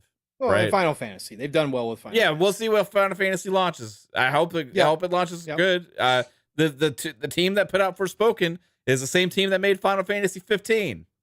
Right. Yeah. So that doesn't lead me confidence right now to Final Fantasy 16. Now it's a different team, but what I'm saying is, if I was to have one of their best teams, by the way. If I was to have faith in a team, it would be a team that put out a game that was received well, Final Fantasy 15. I personally didn't love Final Fantasy 15, but the boy band thing did not. Yeah. Won't you stand by me? All right, but like this is, no, I get what you're saying, Matt. Look at how dumb their decision making is, right? Their decision making again. We've talked about stupid. This. They need to go to a community college business class. They take a Switch exclusive in Octopath Traveler, make a deal with Xbox, get it in a Game Pass. praise Game Pass for how many new players they've introduced to Octopath Traveler and how well it did. And turn around and make Octopath Traveler 2 and don't put it on Xbox. Put it on PlayStation, put it on Switch, but don't put it on Xbox. Like, none of this makes any sense. Tactics Ogre, one of the best tactics games of all time. You bring that out and you give it to everybody but Xbox. But then you create a new tactics game, a new IP that nobody's heard of in a genre that's very niche already in Dealfield Chronicles, and give that to Xbox. None of it makes sense. None of it makes sense. It's the stupidest thing of all time. Yeah, I think it's just whoever offers them the most money, and if they don't get an offer, they it just is. put it It's everywhere. highest bidder. Yeah. Yep, it's a highest And bidder. that's what it is for them. And I feel like they just they want that insurance check up front. They're like crackheads. Yeah. They are. They have no idea what they're doing. Can you help me fund my next game, please? All I You need got is $20 in the. Yeah. All I need is $20 in the middle light. We'll make it exclusive. We'll make it exclusive for you. Come on. Hey, you want this this next banger? It's going to be great. It's called Babylon's Fall. It's going to be exclusive. Let's go. Let's go. Give me that money. Hey, I got this other game. It's called Forspoken. It's going to be exclusive. If you give me the money, you can have another exclusive. Let's exactly. go. And Like they wonder Final why Fantasy their VII pockets was are supposed to be a time exclusive. They like, hey, PlayStation. Hey. Cut your deal. Well, you know, it's supposed to go Xbox in 6 months. Why don't you extend it? all I need is a 16-pack of chicken wings and a beer. We'll do it for. Oh my God! If they didn't have Final Fantasy 14, if they hadn't brought that game back from the dead, that company would have been already gone or sold. Yeah, unfortunately, instantaneously. Final Fantasy 14 is the only golden goose they've got, and I think those two Marvel games really hurt them. Yeah. Oh, really hurt them. Really hurt them. They turn around and sell off Crystal Dynamics and say, you know what, Montreal for nothing. Crystal Dynamics, Talos Montreal, do me a favor. Get the hell out of here. Yeah. Go to the highest bidder. 300 million. That's it. 300 million. That's with all the IP, with Tomb Raider IP. Get out of here. Yeah, it's stupid. I hope Xbox buy them off of Embrace. Can I have $300 million, please? Please. I got a Crystal. They started I got a at Crystal 1 billion. Dynamics and Eidos Montreal here. You know, take just $300 million. They'll make you good exclusives. I promise. You know, they started at $1 billion. They got no offers. Then they dropped it down to 800. Then Embracer Kazard comes sniffing around. They're like, fine, 500 million. Embracer's like, Lars is like, I see how desperate you are. I'll give you 100 million. And Square's like, oh, come on, man. Come on. That's too low. Okay. 300. And Lars is like, thank you. Thank you. Hey, yo, Crystal Dynamics, don't go to work tomorrow. You piece of trash. You're out of here. And take Laura Croft with you. Take her ass with you. She's old and broken. We don't need her no more. I don't need her old ass around here no more. It's funny, man. You guys are funny, man. Oh no, it's been a great over 2.5 hours. Dirt, thank you for giving us your time tonight, sir. I appreciate it. TK Chillin said a 40-pack of chicken nuggets and a 40-ounce of King Cobra. Listen, I don't know if you know what King Cobra is. Yes. That was a hood beer in the 80s and the 90s. It was I remember sold King it at Cobra, my liquor store. We sold it at my liquor store. I remember King Cobra. Yep. It's funny. I gotta pour one out real quick for Uncharted. Neil Druckmann says Uncharted. Yeah, Neil Druckmann says Uncharted's done. My favorite PlayStation franchise. Period. I don't believe that either. I don't believe him for a second because that movie was a hit. They're going to do another Uncharted. No, maybe they're having somebody remake it or something. Yeah, we're getting the remakes. You know that. We're getting the PS5 remakes of that trilogy. Yeah. We have to. All right. So Nathan Drake's too big. There's no way they kill that off. We'll get at least 4 more remasters and remakes, probably. There you go. Correct. That's how they're living right now. Shout out to Chris Jones with the $2 super chat. Still believe Xbox going to buy Square. Chris, I don't believe that for a second. C Unit. All right, man. Again, I told you I'd give you props if they do. I will. I appreciate you, Chris, but I think that would be a waste of money. Yeah. Waste of money, buy Square. I agree. Yeah, buy Square. What if they buy what if they buy Circle instead? Circle? Hell, hey, think about Square, the IPs that me personally I love, Embracer got. So yep. Yeah, Embracer's one of my favorite, man, right now. Yeah. Lars, I can't wait to be. And Lars I don't see Embracer making I know they're doing a Tomb Raider right now, but I don't know if Embracer is willing to invest like that in that game. But I guess they are. I don't know. They are. Deus Ex is going to come back as well, which I'm excited so? for. Yeah, Eidos Montreal is going to make Deus Ex. Yeah. I think we're going to see a return. I just want Xbox to buy those 2 studios. I know. So do I. I feel like IP. if Xbox bought Square, they'd have to send them to rehab immediately. Oh my Yeah. God. Get over their stuff first. Well, I don't know if I want to do this. I don't know. They'd have to flush It's the necessary, whole. Phil. It is necessary. They'd have to flush the whole executive team Right. out the door instantaneously. Okay. Instantaneously. Terrible decision makers up at the top. But Crystal Dynamics and Eidos is actually helping Xbox out. That's what makes me think Xbox is going to eventually buy them. Yeah. They're going to give Embracer a few hundred more million. Look, man, here. They might give him a bill. They might give him a bill for to Yep. get them IPs in those 2 studios. Yeah. Oh yeah, for sure. I could see it happen because Me too. again, I don't think if the ABK deal wasn't around, I think they would have bought them instantaneously. Easily. Yeah. Easily. Yep. And it's funny because when like that whole deal was announced that they're helping helping the initiative, I was like, wow. So Square just had nothing for them at all. Nope. We have nothing for They you were for guys. Xbox needs to help. Go over there, punks. Yeah, Go get over out there on the corner. Get in those street corners, that Sean said. Yeah. Like, you don't know street corners, you ponies. We missed. I think we missed a $5 super chat from Alvin. It Oh, said, Alvin! Shout out to Alvin. He said, if you go to the $99 of Redfall in Steam, one of the things it comes with is access to the next 2 heroes. I feel no one is talking about this. LOL. Oh, I did not. I didn't Alvin. know that. I Nobody's. did not You know get that, what? sir. Yeah. Sorry. They're planning on 2 more heroes being introduced in Redfall, supposedly. Really? Yeah. DLC, huh? Yeah. Okay. Yeah. Shout out to I like Alvin. it. I saw the custom outfits you get for the pre-order, which okay. Steele hated. He said they were generic and they were terrible. Because he's all about the costumes. I thought they were okay, nothing special whatsoever, but I did not know that they said that they were including 2 DLC characters. Yeah, That's didn't know interesting. that either. Interesting. We could have a game that expands. I like it. I Yeah. like it already. New We skills got some and stuff. DLC. Yeah, can we get something? Yeah. I need some more vampires. I need some more bloodsuckers, please. Oh, good stuff. All right, brothers, let's get everybody out of here. It has been a great show. Dirt, again, thank you for your time, sir. Thank pleasure, you, fellas. honor having you on. This was fantastic. Dirt, obviously, tell everybody where they can find you if they don't already know. And what you got coming up? We got TTS tomorrow afternoon at 1 p.m. Eastern time on my boy Shine786 channel. Check it out. Listen, check out my channel. I'm an Xbox fan. I talk a lot of trash. I have a lot of fun. I have a policy: no ponies allowed. No extreme PlayStation fanboys allowed. You broke that when you had Gaz on, though. Right. No, Gaz is the homie, but because I feel like sometimes we need a safe haven away from them. Mhm. And that's just how I feel about it. And it's working for me. So stop by, guys, and have a good old time. TTS. That's Def right. Leppard got it right. Yes. Talk Yes, that he did. shh. Yeah. Thank you Oh, for you can having me, see- guys. I appreciate it. It's a lot of fun. Man. You're amazing.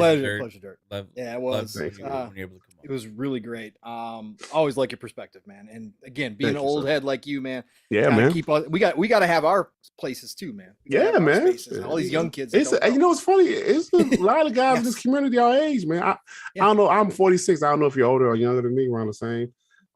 You're older than you, so. Oh, I'm older than me.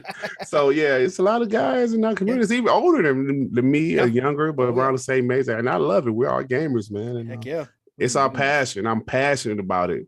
I love video games. So Oh, absolutely. We're gonna be gray and wrinkled and still. yeah, I got a sitting little here gray on talking. my chin. I know, so do I. I Yeah. get mine in too. I know how Yeah, it a goes. little gray I on don't my have chin. any gray on mine. No, you don't, Mav. No, you don't. Not yet. Man, sir. man, you in your 30s, No, aren't you? dude, I got 39. he is. I'll be 40 this year. Hey, look at the. Oh, gray. you'll be 40 this year. Oh, shit. Yeah, you got a little bit there. Oh, yeah, you got a little bit. You got a little bit. It's a little bit. You It got a don't wife come and in kid. as good because I'm dark, It but I be happens. being dark. You can see my what they call salt and pepper. There was more, but I used the new hedge beard from Manscaped. Oh yeah, There you go. that's right. Beard You know, hedger. I I mean, actually use Manscaped. Even Yeah. you know, Yeah. yeah, I actually use Manscaped. I love it, man. No, we got them. They're fantastic I products. love Matt, you 20%. didn't do one tonight. You're right. I mean, it's a little late, but I could do it. It's a little late. Manscaped is awesome, bro. I've been with Manscaped for a while. I mean, that just bought it. You know, I say, hey, man, I'm a hairy guy. I'm tired of all this hair on my damn chest and shit. Yeah. I need that Manscaped. And I use it all the time, man. Well, Quality- did you know, quality products. Dirt, that breaking news, Manscaped now has a beard hedger? They now Get outta sell here. beard products. No, that's right. They are once again revolutionizing men's grooming with the brand new beard hedger. From a beard trim to a fresh shave, the technology behind the beard hedger allows you to shape your signature beard look. Now you can finally use Manscaped products to make your drapes match your carpet by going to manscaped.com and using code FUNSPECULATION for 20% off and free shipping. So, Dirt, as I tell people in our chat this last month since the beard hedger was announced, you don't have to use your nut razor anymore on your face, bro. Okay? So, you can stop shaving your chest and then your face at the same time. You can 2 different razors for that. Thank you. Yeah. It's my man. Awesome. I'm gonna do that, man. Go. All right, Mav, what do you have going on? We got an extra show. We had extra shows this week because of the developer direct, but what do you got for the rest of the week? What are we doing tomorrow night? What's going on? I don't. We have Xbox Ultimate tomorrow. Yeah, Xbox Ultimate tomorrow night at What day 10 is it? at 10 p.m. Eastern time. We'll have a blast. We'll be talking more, hanging out with the family. And then Monday, Fun Speculation podcast, also at 10 p.m. Eastern time. And then Thursday back here with PM and the PM. If I can, I'm going to be trying to make it on to Double Barrel Gaming on Xbox Baxter on Tuesday. I hope I can. It's been really busy lately, but more game streams and stuff coming up as well. So everybody You guys are tune busy, in. man. Yeah, everybody tune in to everything we got going on. We're trying to do that shit here at Fun Speculation, have some fun. The Empire. What about you, Pong? Well. First of all, great show. Again, Dirt, thank you. And Mav, obviously Thank you. pushing through even though you're not feeling right. Thanks for being here, brother, and getting the show done. Another episode of PM and the PM. Pong and Mav and the PM is in the books, folks. And chat, you guys were amazing. A lot of new faces in here tonight. Mav and I have been seeing regular new faces in here, but obviously Dirt brought in some new faces as well. That's what this is about. This community, it's small compared to the grand scheme of things. But man, we got to support each other, and it's great to see new faces. And I hope you enjoyed yourselves here. This is the type of show that we have. Some weeks it's just me and Mav. Sometimes we have guests on, like we had Rand on just last week. And it's a great time here. So if you check us out, if you got nothing going on Thursday nights, come on by. We're always here most of the time. We rarely miss a show. 7 p.m. Eastern, 6 o'clock Central Time every Thursday night. But thank you all for being here. And again, if you enjoy it, hit that like button and share it out. It helps us immensely, but nothing but love and respect for the chat. That's where I started before I hopped into podcasting. I was in the chat all the time, especially during the beginning of the pandemic. too. That's how I got to Me meet too. all these people. Yeah, I know. Your stories are great. You Yeah, were hanging man. out with some of the old guys. In the Yeah, man. So- And they turned their back on me, damn it. Yep, they did. Like I said, you knew them before the clown makeup went on, man. Yeah, exactly. Turned their back on me. Came and pony. How dare you? Oh, absolutely. But you guys are what make the show go. So great interaction. Lots of laughs tonight. Great time tonight. So thank you all. Pong Soul on Xbox, Pong Soul on Twitter. You guys know the drill there. Follow me. I'll follow you back. Otherwise, tomorrow night, I will be right back here on this channel for Xbox Ultimate. As Mav said, 10 p.m. Eastern, 9 o'clock Central Time. We'll be having a lot of laughs, too. We go all different directions, man, there. But we do have game talk as well. So join us for Xbox Ultimate tomorrow night. Saturday mornings, my brother from another Steel Rain and I, living split screen. Split screen is all one word. We are closing in on 1K. We would like to see some new faces. We have been seeing some lately. We'd like to see more. We get your Saturday started right, 10 a.m. Eastern, 9 o'clock Central Time. As my brother Steele says, we come live, raw, and uncut. And you know what? We only do one show a week over on that channel. We don't do streaming. Matt Steele's done a little bit. So we have a hard time picking up subs. But that one show, we go for 3+ hours. And normally, if neither him or I have some real life stuff going on, it's 4+ now. That's what you're going to get on a Saturday morning. So have us on while you're doing your chores, while you're out shopping. If you got to leave and come back, chances are, chances are we're still going to be there. That's what happens.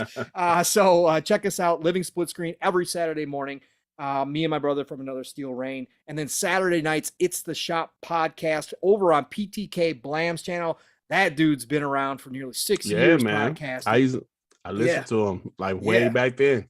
Yep, PTK is man. He's just so professional. It's such a great show, man. We just have a good time, chill atmosphere on a Saturday night. Him, Fuzzy Belvedere, and myself, and we normally have a Fuzzy, guest the homie too. That's the Fuzzy is a great dude, man. He's part of the Fun Speculation family now. He's on like 3 of our shows too now. So check us out Saturday night, 8 p.m. Eastern, 7 o'clock Central Time. Again, PTK Blam's channel. The Shop podcast is the place to be. And then, of course, actually, you know what? Sunday. It hasn't been announced yet, but keep your eyes and ears open. I got another show Sunday evening. So I will be putting that out as soon as the host says the go. So, but I will be there on Sunday, and then Tuesday it starts all over again with Xbox Factor podcast. I'm normally not there anymore, but I'm still part of the panel, and I promote Boom any chance I get. One of the best dudes in this community. He promotes so many people and brings so many people up. Double Barrel Gaming is the place to be 5 days a week. Shout out to Boom, man. But Tuesdays, 12 p.m. Eastern, 11 o'clock Central Time, all good things green, Xbox Factor podcast. And then Thursday night, right back here, 4 p.m. to PM, where Mav gave me the captain's chair, and I appreciate it so much. So otherwise, it is the golden age of gaming, people. You got to understand this. Hear it from myself, hear it from Dirt, hear it from Mav. There's no better time to be a gamer than right now. We've never seen this many games, diversity, crazy. Having Game Pass, man. Having your own rental, having your own Blockbuster in your console is insane to me. And it's even beyond what Blockbuster used to offer. So this is the best time ever. Play what you love what you play. I'm going to talk to you all real soon. Mav, get us out of here, bro. Hey, did Dirt do his outro? Did we get it? Yes, he did. I started with him. You sure? Okay. Yes. Dirt, you doze off, man? I'm out. I'm sorry. Did you take some NyQuil, man? You think I would honestly forget the guests, sir? Come on. Just making sure you spent 15 minutes, so I was like, I couldn't remember that part. Come on, you're used to it by now. I am. Oh, man. Thanks, chat. You guys rock. Appreciate you all. Have a good one. Good night. Peace out.